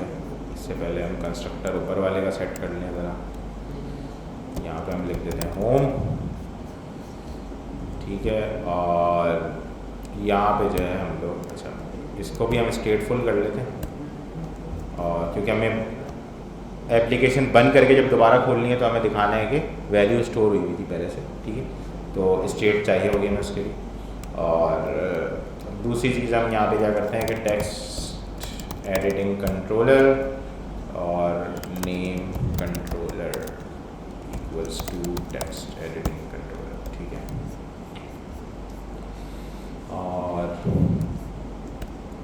रैप विद विजेट फॉर्म, ठीक है, और कंट्रोलर नेम कंट्रोलर, और इसके अंदर हम लोग लगा देते हैं बटन, ठीक है, एलिवेटेड बटन, और इसके ऊपर हम रख देते हैं सेव डेटा लोकली, ठीक है। ये इसके फंक्शन का नाम होगा फ्यूचर में, और इसका हम रख देते हैं नाम सेव, और इसको हम उठा के रख देते हैं क्रिएट मेथड। ये फंक्शन बन गया इसका, और यहाँ पे हम लोग इसको काम लिखेंगे, सही। अच्छा, अब एक चीज़ हमें और चाहिए होगी यहाँ, बिल्ड कॉन्टेक्स्ट, ठीक है, और वो फॉर्म को वैलिडेट करने के लिए। और इसके लिए हम, आप लोगों को पता है किश्ती वाली कहानी, ठीक है, तो हम बिल्ड लगाएंगे ताकि चाइल्ड कॉन्टेक्स्ट मिल जाए। चाइल्ड कॉन्टेक्स्ट उठा के हम लोग फिर यहाँ पे इंजेक्ट कर देंगे, ऐसे, ठीक हो गया, एलिगेंट काम हो गया बड़ा। अच्छा, अब यहाँ पे जो है वैलिडेटर लिख देते हैं और वैल्यू लेते हैं, ठीक है। तो यहाँ पे हम लिखते हैं कि भाई अगर वैल्यू डॉट इज़ एम्प्टी है तो फिर यहाँ पे आपने क्या देना है, ओके नल हो सकती है, ठीक है भाई समझ गया मैं आपकी बात। तो इसको हम कर देते हैं फॉल्स, ठीक है, ओ सॉरी ट्रू। एज एम्प्टी हो या नल हो तो दोनों केसेस के अंदर आपके पास क्या हो जाए कि प्लीज़ एंटर योर नेम, ठीक है, एज नल। और यहाँ पे आके हम लोग इसको कॉल कर देंगे if form dot of context, जो कि अपडेटेड कॉन्टेक्स्ट है हमारा, डॉट वैलिडेट, इसमें हमें मिल जाएगा फॉर्म, तो हमें पता है हम इसके ऊपर चुप करा सकते हैं और यहाँ पे हम लोग अपना काम लिख देंगे। ठीक हो गया, यहाँ तक तो सिंपल है। माशाल्लाह सिंपल लगता है ना आप लोगों को, ये बड़ी अच्छी चीज़, समझदार हो गए। चलाते हैं आईफोन के ऊपर, देखते हैं क्या होता है।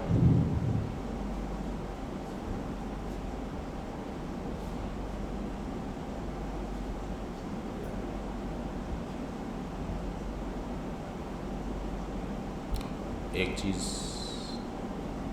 याद आई मुझे कि हाँ इसको स्टॉप कर देते हैं, क्योंकि हम इसको इंस्टॉल भी कर लेते हैं, क्योंकि मैंने आप लोगों को बताया था कि नेटिव कोड जो है वो रिकम्पाइल नहीं होता, वो हॉट रीलोड नहीं होता। तो अगर आप इसको प्लगइन पब स्पेक में डालेंगे भी तो रियल टाइम हॉट रीलोड पे कुछ नहीं होगा, सही है ना, क्योंकि रीबिल्ड करनी पड़ेगी इसके लिए, क्योंकि क्लासेस इंक्लूड होंगी ना सारी जो एम्बेडेड से कम्युनिकेट करती हैं, और वो कहाँ लिखी हुई होती है, स्विफ्ट पे या कॉटलिन पे, ठीक है ना।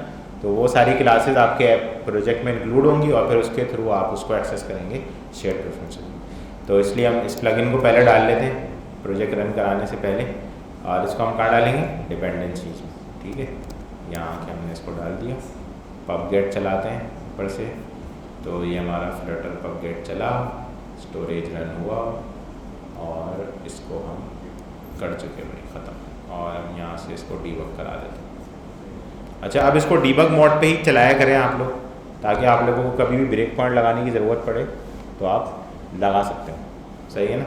वरना फिर आप अगर इसको रन वाले मेथड से चला देंगे तो फिर आपको डीबग दोबारा से चलाना पड़ेगा, तो कोई फ़ायदा नहीं होगा उसमें।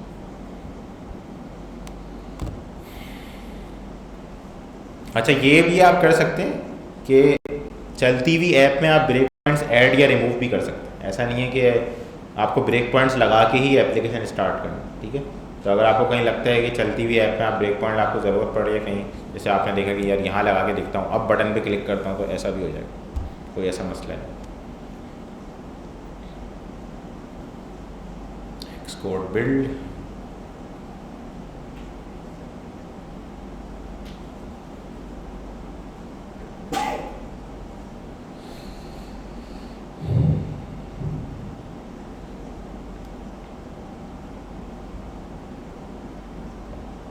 इस वाले जो कोर्स में है ना, हम लोग सारी फ्लटर की ऊपर वाली भी चीज़ें हैं ना, फर्स्ट फ्लोर वाली, वो सारी की सारी पढ़ लेंगे। फिर हम अगले वाले में जो है इंशाल्लाह ग्राउंड फ्लोर पे जाएंगे और बेसमेंट में भी देखेंगे क्या रखा। सही है, 3 फ्लोर हैं असल में, सही है। अभी हम सिर्फ पहला वाला पढ़ रहे हैं।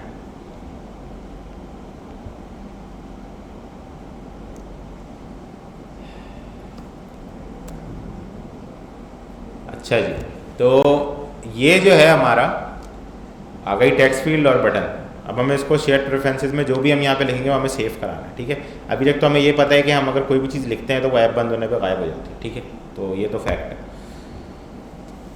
तो हम लोग ज़रा आ जाते हैं और ये कॉल करते हैं। इसकी कोई स्पेशल कॉन्फ़िगरेशन नहीं है iOS साइट पे, तो आप अगर इसको इम्प्लीमेंट करेंगे तो एंड्रॉयड और iOS दोनों पे खुद ही हो जाएगी कॉन्फ़िगरेशन, आपको कुछ करने की ज़रूरत नहीं पड़ेगी।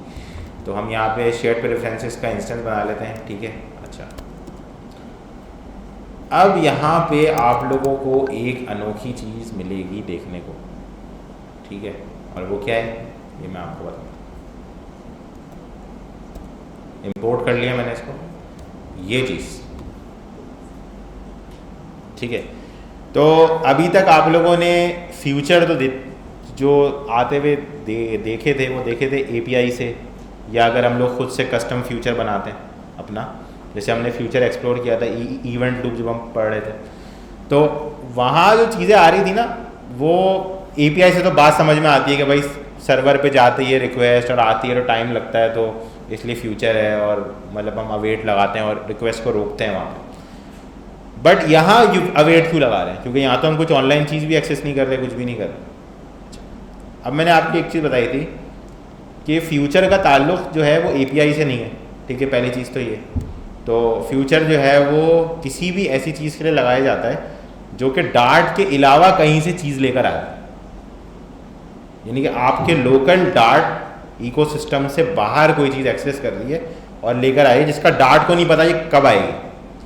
तो अभी जैसे आप शेयर्ड प्रेफरेंसेस का ऑब्जेक्ट बनाते हैं कॉटलिन में जाके, ठीक है, तो आपका नेटिव प्लगइन लिखा हुआ है और नेटिव प्लगइन में आपने जाके लिख दिया शेयर्ड प्रेफरेंसेस की क्लास कंस्ट्रक्ट कराई कॉटलिन में जाके, ऑब्जेक्ट ओरिएंटेड सब जगह वही है, कराई आपने, वो ऑब्जेक्ट लिया। अब वो ऑब्जेक्ट आप भेजेंगे डार्ट के एम्बेडर को, एम्बेडर उसको लेगा और फिर डार्ट के पास आके बोलेगा ये लो भाई ऑब्जेक्ट। तो ये जो सारी कहानी है ना, इसमें अवेट इसलिए लगाया जाता है क्योंकि अवेट ये इंश्योर करता है कि कॉटलिन आपको जब रिस्पॉन्स कर दे तो आपका चल रहा हो मामला।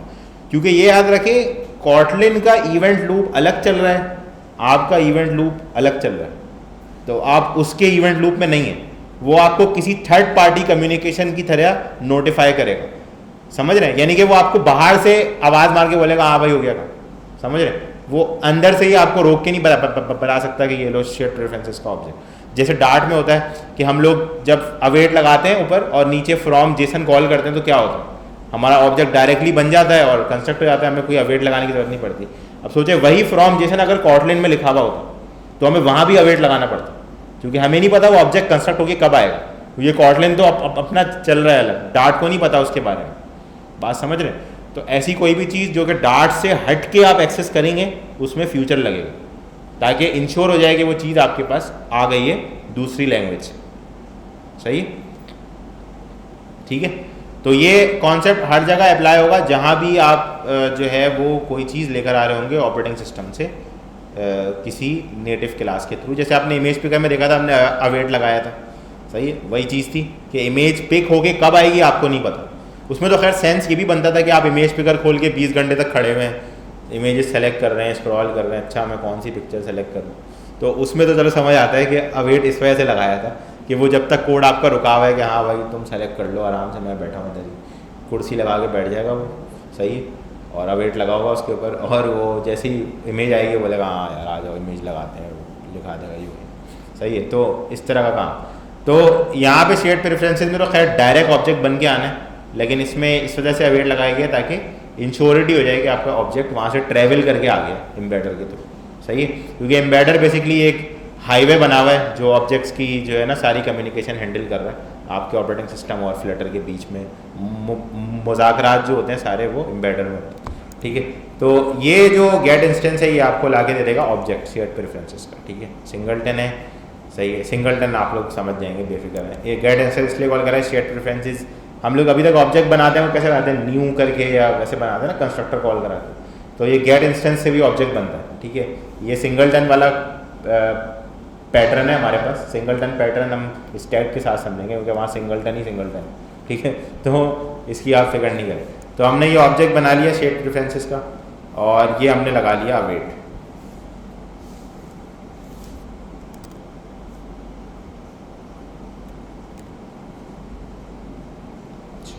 अब देखिए फिर हम अवेट लगा रहे हैं।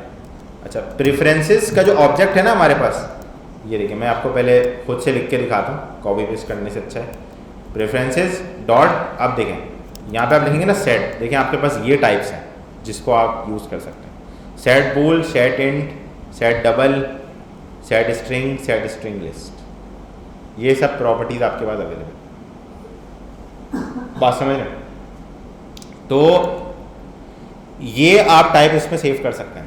अब जैसे मैं यहाँ पे लगाऊं अवेट, अच्छा अवेट क्यों, क्योंकि कब सेव होके मेरे पास रिस्पॉन्स आएगा वापस ये भी नहीं पता ना मुझे, तो मैं कॉटलिन का इंतज़ार करूँगा कि वो सेव करके आ जाए, ठीक है।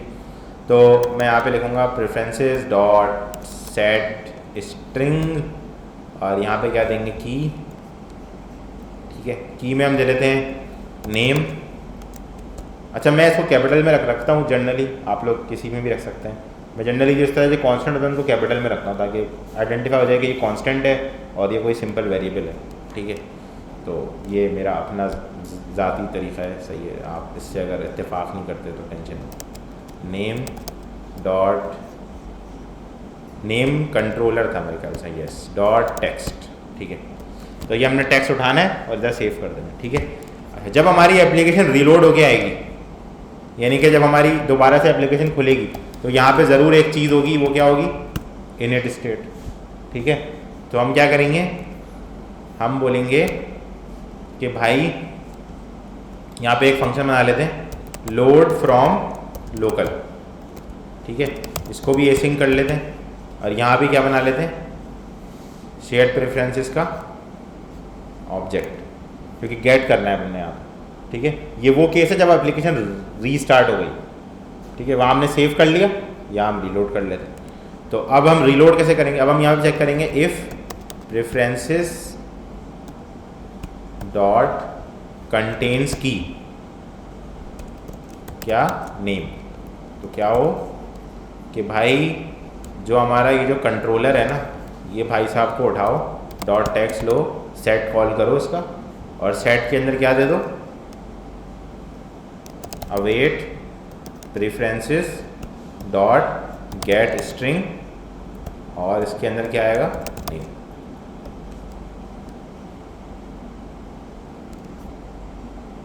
अच्छा, बोल रहा है भाई नल भी हो सकता है, मसला हो जाएगा, सही है। तो हम बोलते हैं सही बात है यार, आप बिल्कुल सही बात कर रहे हो, हम आपसे एग्री करते हैं, ठीक है। तो हमने इसको चुप करा, ठीक होगी।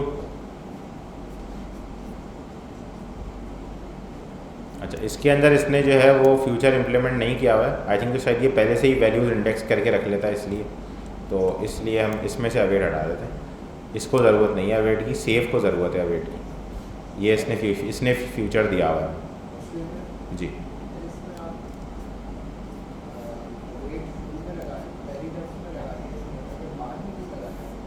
कहाँ, यहाँ पे सेव वाले मैकेनिज्म, अच्छा मैं बताता हूँ। देखें, हो बेसिकली क्या रहा है, हो ये रहा है कि ये जो आपका ये जो आपका गेट स्ट्रिंग है ना, ये सॉरी सेट स्ट्रिंग जो है आपका, सेट स्ट्रिंग के अंदर आप देख रहे हैं, ये देखिए इसने इसको फ्यूचर डिक्लेयर भी किया हुआ है। अगर आप इसकी मेथड इम्प्लीमेंटेशन पे आएँ तो इसने इसको फ्यूचर डिक्लेयर किया हुआ है। इसका मतलब ये है कि जब आपकी एप्लीकेशन लोड होगी और शेयर प्रेफरेंसेस का ऑब्जेक्ट बनेगा, तो ये एग्जिस्टिंग प्रेफरेंस जो पड़े हुए होंगे ना, वो उठा के लोड कर लेता है अपने पास। तो इसलिए ये आपको गेट करते वक्त अवेट लगाने को नहीं बोल रहा, लेकिन सेट करते वक्त आपको अवेट लगाने को बोल रहा है, क्योंकि इसको सेव न्यू करना होगा ना दोबारा। तो न्यू जो सेव का प्रोसेस है वो कॉटलिन में लिखा हुआ होगा। गेट करने का जो प्रोसेस है वो इसने इनिशियली ही गेट कर लिया, जब आप गेट इंस्टेंस कॉल कर रहे हैं, तो इसने सारा का सारा जो प्रेफरेंसेस की की वैल्यू पेयर है ना, वो उठा के एक जगह पे रख ली। यही तो मैं कह रहा हूँ, गेट उसने कब किया, जब आपने गेट इंस्टेंस कॉल किया ना, तो गेट इंस्टेंस कॉल करते ही उसने ऑब्जेक्ट बनते हुए टाइम पे ही फाइल में से रीड करके सब कुछ अपने पास रख लिया। वहाँ पे अवेट की ज़रूरत नहीं, क्योंकि उसने अपने पास रख लिया ना, वो सारे इन्फॉर्मेशन कहाँ आ गई, डार्ट पे। बात समझ रहे हैं, यहाँ पे जो इन्फॉर्मेशन है वो आप भेज रहे हैं, कॉटलिन को भेजेंगे, और फिर कॉटलिन वहाँ पे पुट स्ट्रिंग कॉल करने वाला है, उसमें भी सेम ही है, मेथड का नेम उसमें भी सेम है। शेयर प्रेफरेंस की क्लास पे आप पुट स्ट्रिंग को कॉल करेंगे और डेटा आपका सेव हो जाएगा। तो उसके बदले में जो आप रिस्पांस भेजेंगे डार्ट पे, वो आप बूलियन भेजेंगे कि भाई ट्रू सेव हो गया। ये देखें, ये आपको बोल भी रहा है कि आप यहाँ से चेक करवा सकते हैं कि ये डेटा आपका सेव हो गया नहीं हो गया, बूल आ जाएगा आपके पास। सही है, हम तो अभी एक्सपेक्ट कर रहे हैं कि सेव हो गया, अच्छी बातें करें, समझ आई।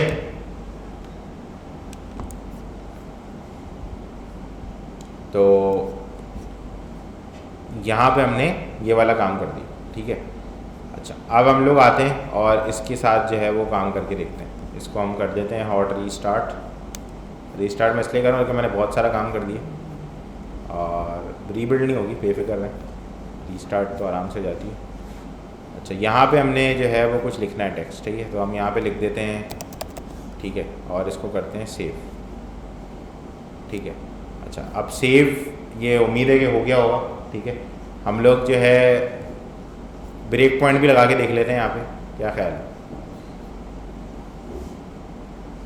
तो ये देखिए हमने सेव कॉल किया, ये हमारा ब्रेक पॉइंट एक्टिवेट हो गया, ठीक है।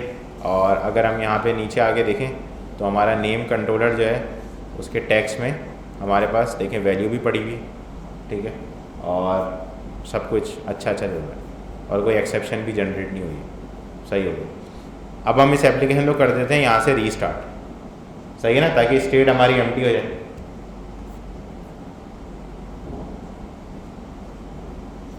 तो डेटा नहीं है, अच्छा सेट स्टेट तो कॉल नहीं किया और इसको यहाँ कॉल भी नहीं करा, कैसे आया मतलब, कैसे आया, सही है। तो हम यहाँ पे कर देंगे load from local init state, सही है ना। अब ये कनेक्ट हो जाएगा हमारे मेथड के साथ और यहाँ पे हमें क्या कराना पड़ेगा, बल्कि हमें सेट स्टेट की ज़रूरत नहीं है क्योंकि कंट्रोलर ऑटोमेटिकली अपडेट कर देगा फील्ड को, क्योंकि यहाँ स्टेट का वेरिएबल नहीं है ना वो, क्योंकि स्टेट तो यूज़ ही नहीं कर रहे हम उसमें।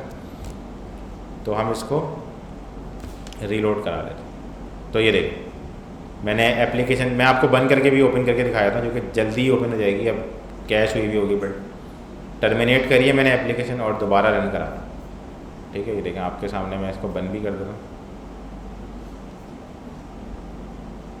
यहाँ से भी किल कर देते और अब मैं आपको दिखाता हूँ, चला तो आपके शेयर्ड प्रेफरेंसेस में स्टोर हो रहा होगा डेटा। अच्छा, शेयर्ड प्रेफरेंसेस का जो डेटा होता है ना, वो स्टोर ऐसी जगह होता है जहाँ से कोई नॉर्मल बंदा एक्सेस नहीं कर सकता, यानी कि कोई फाइल पाथ दे के एक्सेस नहीं कर सकता, अनलेस कि आपकी डिवाइस रूट ना हुई भी हो। रूट का पता है आप लोग, किसको नहीं पता, बता दें, नहीं पता तो बता दो, बता दो। रूट क्या होता है, विंडोज़ में रूट नहीं होता अच्छा, लिनक्स में होता है, सही है, और लिनक्स एंड्रॉयड में इस्तेमाल होता है तो इसलिए एंड्रॉयड में भी होता है, ठीक है।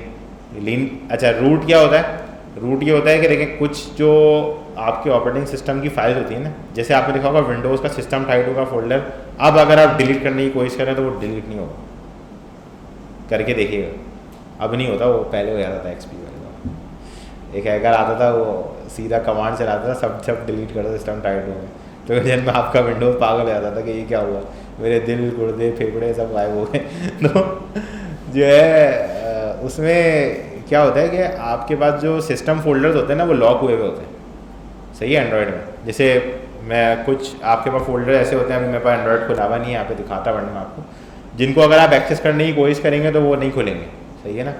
एक फ़ाइल, अगर आप लोगों के पास एंड्रॉयड है तो आप लोग एक फ़ाइल मैनेजर आता है एक्सप्लोर के नाम से, XPLORE, वो अगर आप इंस्टॉल, वो थोड़ा सा डीप फाइल मैनेजर है, उसको अगर आप इंस्टॉल करेंगे तो आपको वो सारे फोल्डर दिखाएगा जो जो सिस्टम में है, और अगर आप सिस्टम फोल्डर खोलने की कोशिश करेंगे तो वो नहीं खुलेगा, वो बोल देगा रूट एक्सेस नहीं है आपके पास। तो रूट एक्सेस बेसिकली क्या होता है कि वो सिस्टम को नोटिफाई करता है कि भाई ये जो बंदा है ये अलाउ कर रहा है खुद इंटेंशनली कि सिस्टम फोल्डर खोल दिया जाए, अब सारी जिम्मेदारी इसकी है, सही है, तो इसको चाबी पकड़ा दो और वो चले जाते हैं, सही। तो उससे क्या होता है कि जैसे मैं रूट एक्सेस की आपको एग्जांपल देता हूँ कि व्हाट्सएप का जो DB होता है ना, जैसे व्हाट्सएप आपका चल रहा है, ये भी पॉसिबल है कि आप व्हाट्सएप का DB रीड करवा सकें अपनी एप्लीकेशन में किसी और एप्लीकेशन से, लेकिन ये रूट में हो सकता है एक्सेस, ठीक है। वरना जो DB एक्सेस होता है वो नोटिफिकेशन से हो रहा होता है। आपको देखा होगा बहुत सारी एप्लीकेशन है ऐसी जो डिलीटेड मैसेज व्हाट्सएप के आपको दिखा रही होती हैं लिस्ट करके, लेकिन वो अलग तरीका है, वो DB एक्सेस करके नहीं दिखाते, उन्होंने चूना ये लगाए हुए कि आपके पास जब मैसेज आता है ना तो एक नोटिफिकेशन आता है मैसेज का, तो वो वॉच लगाया हुआ उन्होंने नोटिफिकेशन के ऊपर, नोटिफिकेशन का एक्सेस तो आराम से मिल जाता है ऐप्स को, और जब वो डिलीट होता है तो वहाँ पे डिलीटेड लिखा आता है, तो वो उसी नोटिफिकेशन ID के ऊपर अपडेट कर दें कि मैसेज डिलीट हुआ था और इसका पुराना टेक्स्ट क्या था वो वहाँ दिखा देते हैं। तो उन्होंने ये किया हुआ है, वो DB रीड नहीं कराता।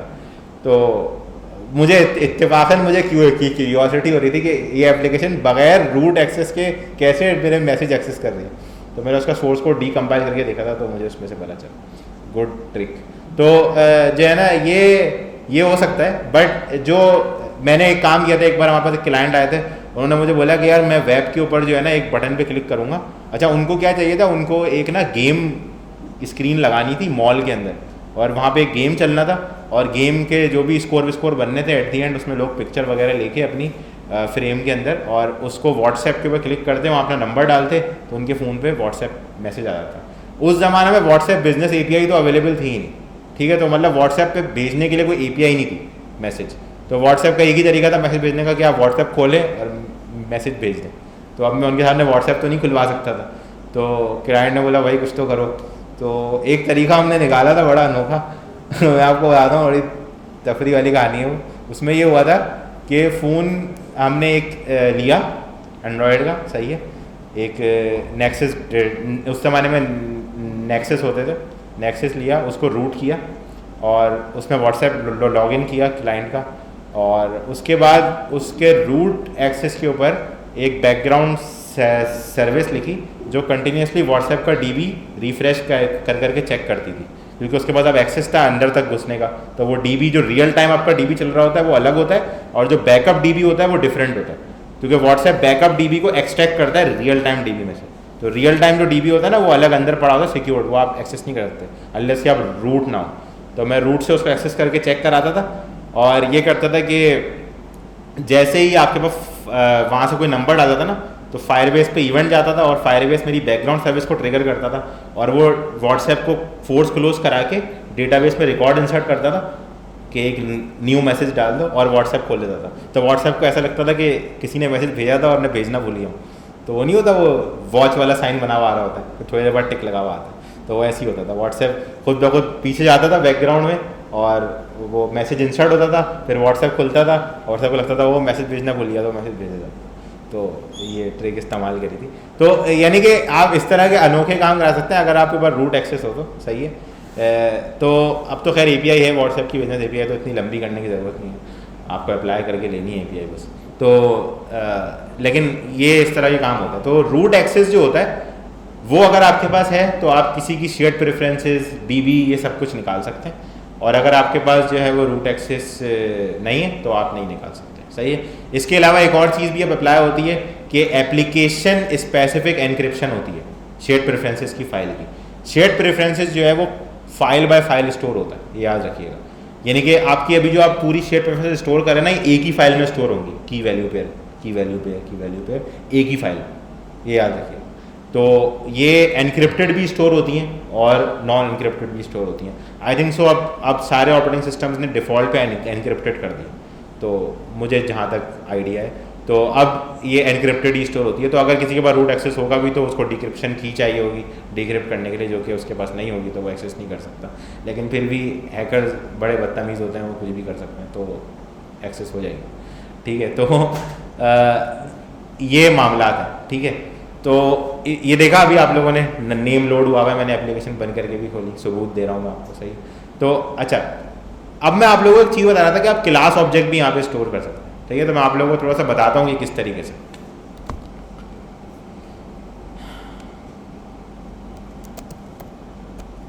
मैं दो चीज़ें आप लोगों को यहाँ पे बताता हूँ, ठीक है।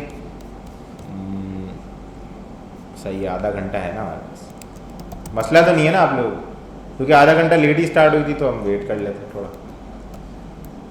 नींद आ रही है किसी को? यार ऐसा नहीं करो यार, ऐसा करोगे तो कौन आए? मैं तो आ ही जाऊँगा, बाकी सब नहीं आएंगे थोड़ा सा बर्दाश्त करें,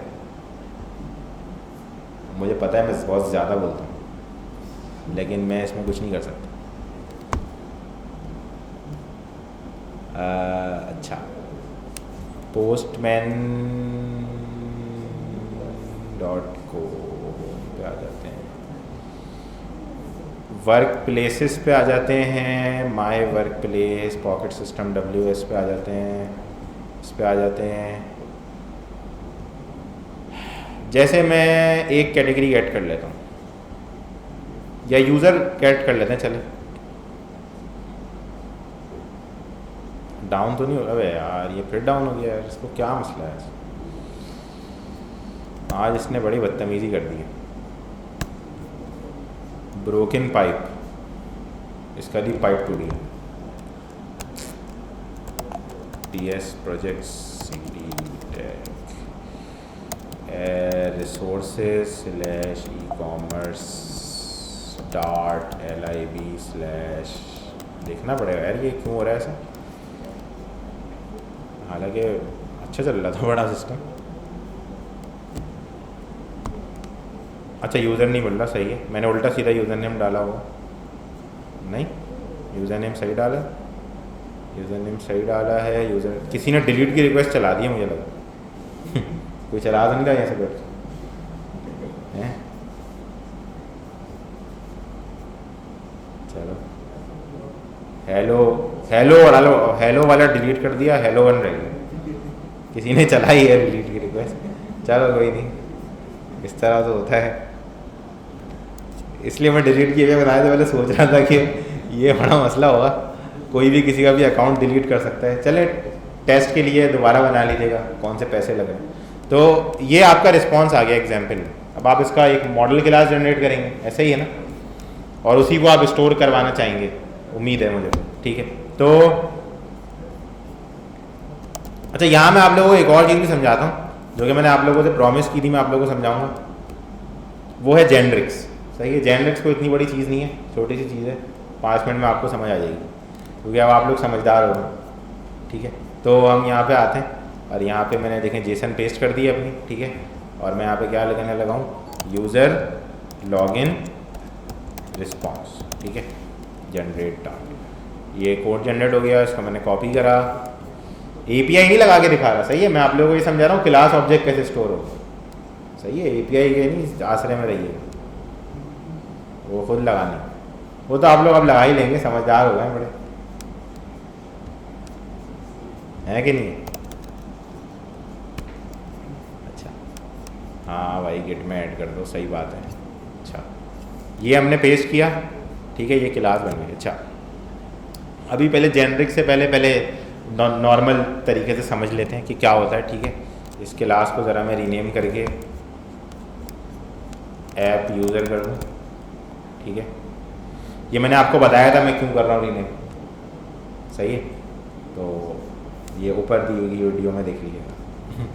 अच्छा, तो ये हो गया। अच्छा, अब एग्जाम्पल लें कि मैंने जो है ऑब्जेक्ट कंस्ट्रक्ट करना है इस क्लास का, सही है, क्योंकि अभी तो मुझे कंस्ट्रक्ट करना पड़ेगा, क्योंकि फ्रॉम जेसन से तो मैं कॉल नहीं कर रहा इसको, ठीक है। या मैं इसको फ्रॉम जेसन से भी कॉल कर सकता हूँ आपको सैम्पल दिखाने के लिए।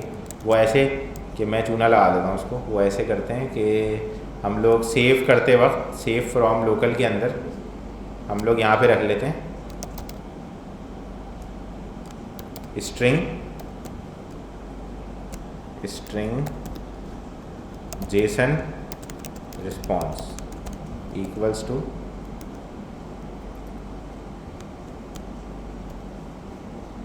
और अच्छा, अंदर भी डबल कोट्स हैं, बाहर सिंगल करने पड़ेंगे, सॉरी।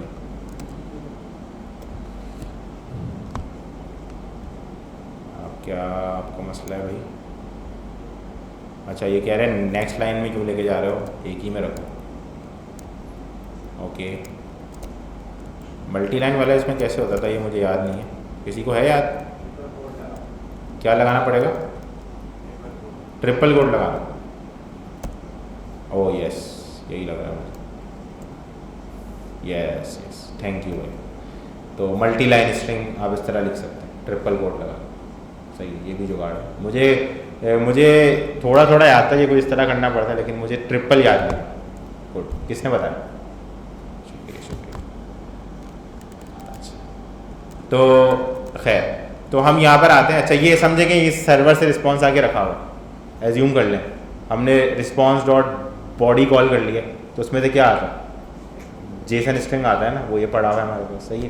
तो हम इसको ऐसे ही चूना लगा देते हैं। तो यहाँ पे हम लोग इसको करते हैं, और इफ़ क्या लगा रहा भाई, मैं इफ़ की ज़रूरत ही नहीं है यहाँ पे। ये सारा हाईलाइट क्यों हो गया? कुछ तो गड़बड़ है, ये जो हमने स्ट्रिंग बनाया ना, नहीं भाई, ये नफ्सियाती हो जाता। खैर, तो सही है, ऊपर से नीचे पर स्क्रॉल किया, सही हो गया। अच्छा, तो ये हो गया। अच्छा, अब हम इसके अंदर क्या करते हैं कि यहाँ लिखते हैं user, oh sorry, app user dot, sorry, login response करना पड़ेगा बल्कि हमें पूरा ना, ये यूज़र लॉगिन रिस्पॉन्स, क्योंकि पूरा स्ट्रिंग है ना हमारे पास, यूज़र तो खाली ये है, सही है ना। फ्रॉम जेसन, और यहाँ क्या लिखेंगे, जेसन डिकोड और यहाँ क्या देंगे, समझ गए बात? तो ये ऑब्जेक्ट तो बन जाएगा हमारा, बन जाएगा ना, स्ट्रिंग मैप में कन्वर्ट होगा और मैप से फिर वही फ्रॉम जेसन वाली कहानी और फिर वो, ठीक है। तो हमने डायरेक्ट कर लिया, वरना वो HTTP रिक्वेस्ट करके अवेट लगा के सारी लंबी करनी पड़ेगी। सही है। अच्छा, अब ये क्लास ऑब्जेक्ट बन गया, ठीक है। अच्छा, जेनरिक मैं आपको समझाता हूँ कि यहाँ पे कहाँ इस्तेमाल होगा, लेकिन उससे पहले ये समझते हैं कि अब मुझे इसमें से रिस्पॉन्स डॉट डेटा यानी कि ऐप यूज़र का जो ऑब्जेक्ट है वो निकालना, ऐसा ही है ना, ये देखें, ठीक है। रिस्पॉन्स क्या है, ये वाली क्लास जिसने मैंने डिकोड किया, और ऐप डेटा ये, ठीक है। तो मुझे ये सेव करना है खाली ऑब्जेक्ट लोकल स्टोरेज में, क्योंकि पूरा रिस्पॉन्स सेव करके मैं क्या करूँगा, सही है ना। मुझे सिर्फ यूज़र की इन्फो सेव करनी है, चाहे कहीं नेम वेम दिखा सकूँ मैं, ऐप के स्टार्ट में कहीं दिखाना हो बगैर लॉगिन के।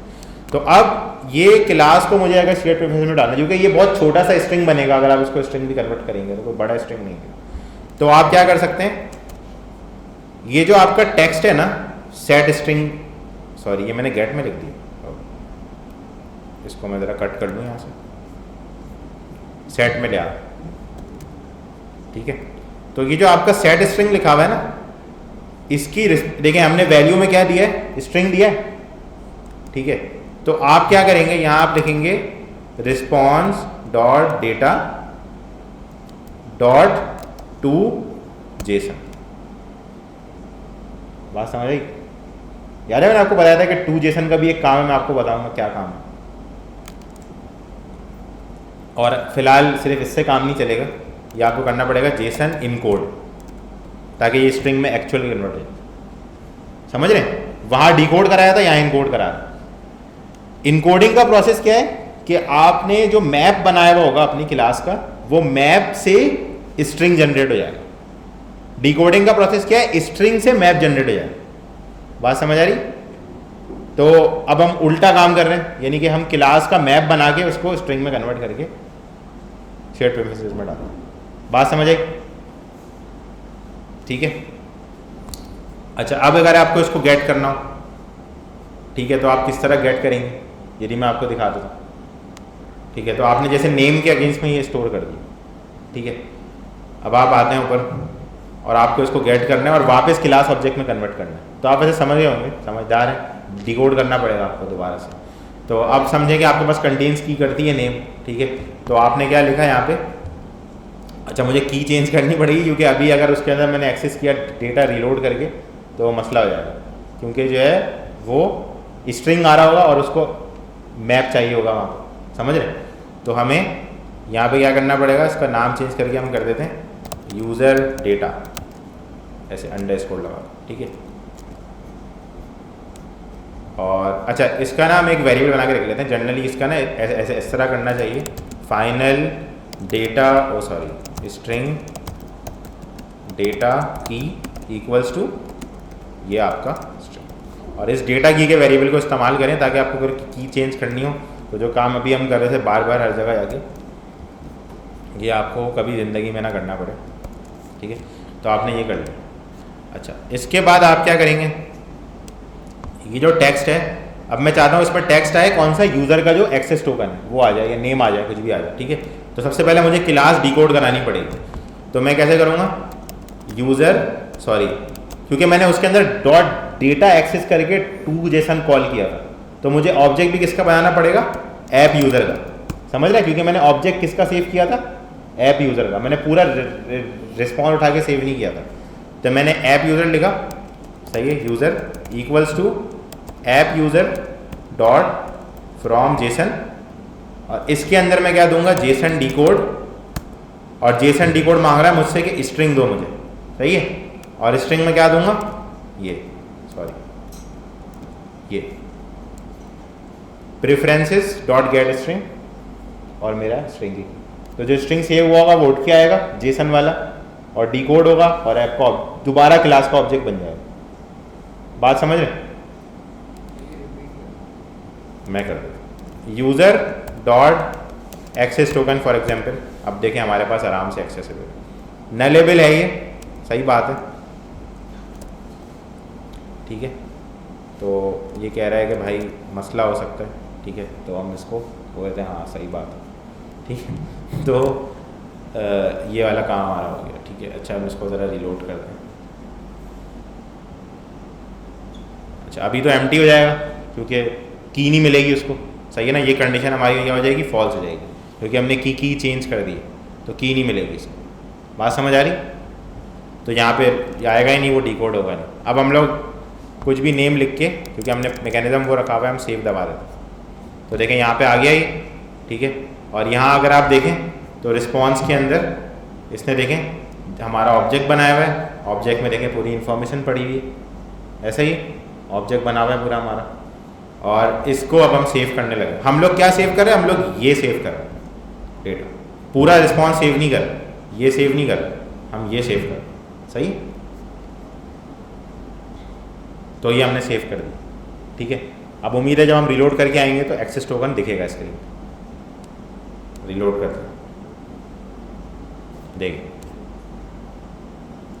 हाउ इजी है ना, आसान है ना, मुश्किल तो नहीं है। मैं समझा देता हूँ दोबारा क्या हुआ।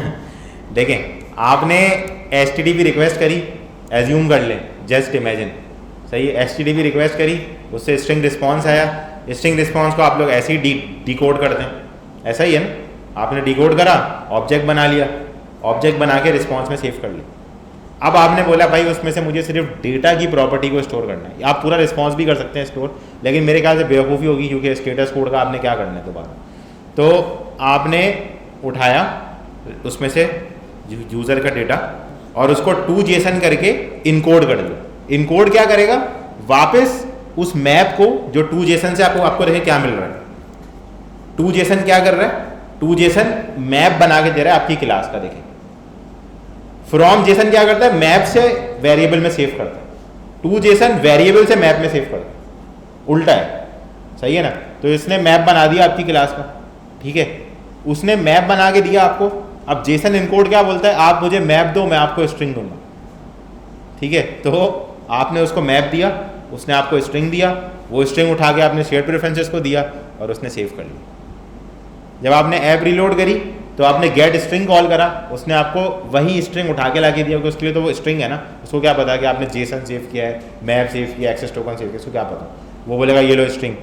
आपने वो स्ट्रिंग लिया, जेसन डिकोड को दिया, उसने आपको मैप दिया, वो आपने फ्रॉम जेसन में पास करके वापस क्लास का ऑब्जेक्ट बना लिया। यानी कि समझ लें आप जब शेयर्ड प्रेफरेंसेस से दोबारा डेटा उठा रहे हैं ना, तो आप वही काम करें जो आप API के वक्त करते हैं कि API से स्ट्रिंग आया और आपने डिकोड किया, शेयर प्रेफरेंस से स्ट्रिंग आया आपने डिकोड किया, सेम काम। बात समझ आई? दिखा भी देता हूँ विजुअली, सही। ये सेव वाली कहानी समझ आ गई और ये गेट वाली कहानी है। देखें शेयर प्रेफरेंस में चेक किया हमने वही कि की एग्जिस्ट करती है एग्जिस्ट। तो हमने बोला भाई ऐप यूज़र लो, क्योंकि हमने ऐप यूज़र ही सेव किया था। फ्रॉम जेसन लो और जेसन डिकोड कॉल करो, वही जिस तरह API में करते हैं। और जो सोर्स है उसके स्ट्रिंग का वो कहाँ से आएगा, शेयर्ड प्रेफरेंसेस, क्योंकि स्ट्रिंग कहाँ पड़ा हुआ है, शेयर्ड प्रेफरेंसेस में। बात समझ आ गई? समझे? पहले हम सिर्फ एक नेम सेव कर रहे थे, हम पूरा ऑब्जेक्ट सेव कर सकते हैं, ठीक है। लेकिन ये याद रखिएगा कि इसकी लिमिट है, बहुत बड़े ऑब्जेक्ट सेव ना करें, ठीक है। और वो लिमिट एक्सीड हो जाएगी फिर सेव नहीं होगा जी। हाँ पहले हम सिर्फ स्ट्रिंग उठा रहे थे ना और फील्ड में शो कर रहे थे। यदि मैं अगर स्ट्रिंग उठा के फील्ड में शो करूँगा तो क्या आएगा, जेसन ऑब्जेक्ट। मैं दिखाता हूँ, ये भी करके दिखा देता हूँ। अच्छा सवाल है आपका, गुड क्वेश्चन। यहाँ पे हम इसको कॉपी करते हैं और एक मिनट मैं पूरा नल सेफ्टी के साथ कॉपी कर लेता हूँ ना, ये और ये, ठीक है। अब मैं अगर इसको रिलोड करूँगा तो क्या आएगा, ये देखो जेसन ऑब्जेक्ट जो मैंने सेव किया था, समझ रहे। उसी को मैंने डिकोड कर लिया और उसको मैंने क्लास में कन्वर्ट कर लिया, ठीक हो गया। तो ये आप काम कर सकते हैं, कम पैसों में लोकल स्टोरेज। सही, ज़्यादा पैसे देंगे तो SQLite मिलेगा, सही है। वो मैं आपको बता दूंगा, पैसे नहीं देने पड़ेंगे, बेफिक्र में, फ्री है। तो ये ठीक है। तो ये सस्ती लोकल स्टोरेज है, वो महंगी वाली है, ठीक है। उसमें कोई लिमिट नहीं है, उसमें वो लिमिट है जो आपकी डिवाइस की लिमिट है 128 GB तो 128 GB, सही है वो लिमिट। इतना बड़ा डीबी आप बना नहीं सकते, व्हाट्सएप नहीं बना सका आज तक। मैं पता नहीं कब से व्हाट्सएप का बैकअप चलता हुआ आ रहा है, पता नहीं कोई मेरा 3 GB का हो चुका है बैकअप अभी तक। तो मैं उड़ाता ही नहीं हूँ मैसेज, क्यों उड़ाऊँ भाई मैसेज, सही है ना। कोई किसी को सबूत दिखा रहा हूँ पीछे है ना, बड़ा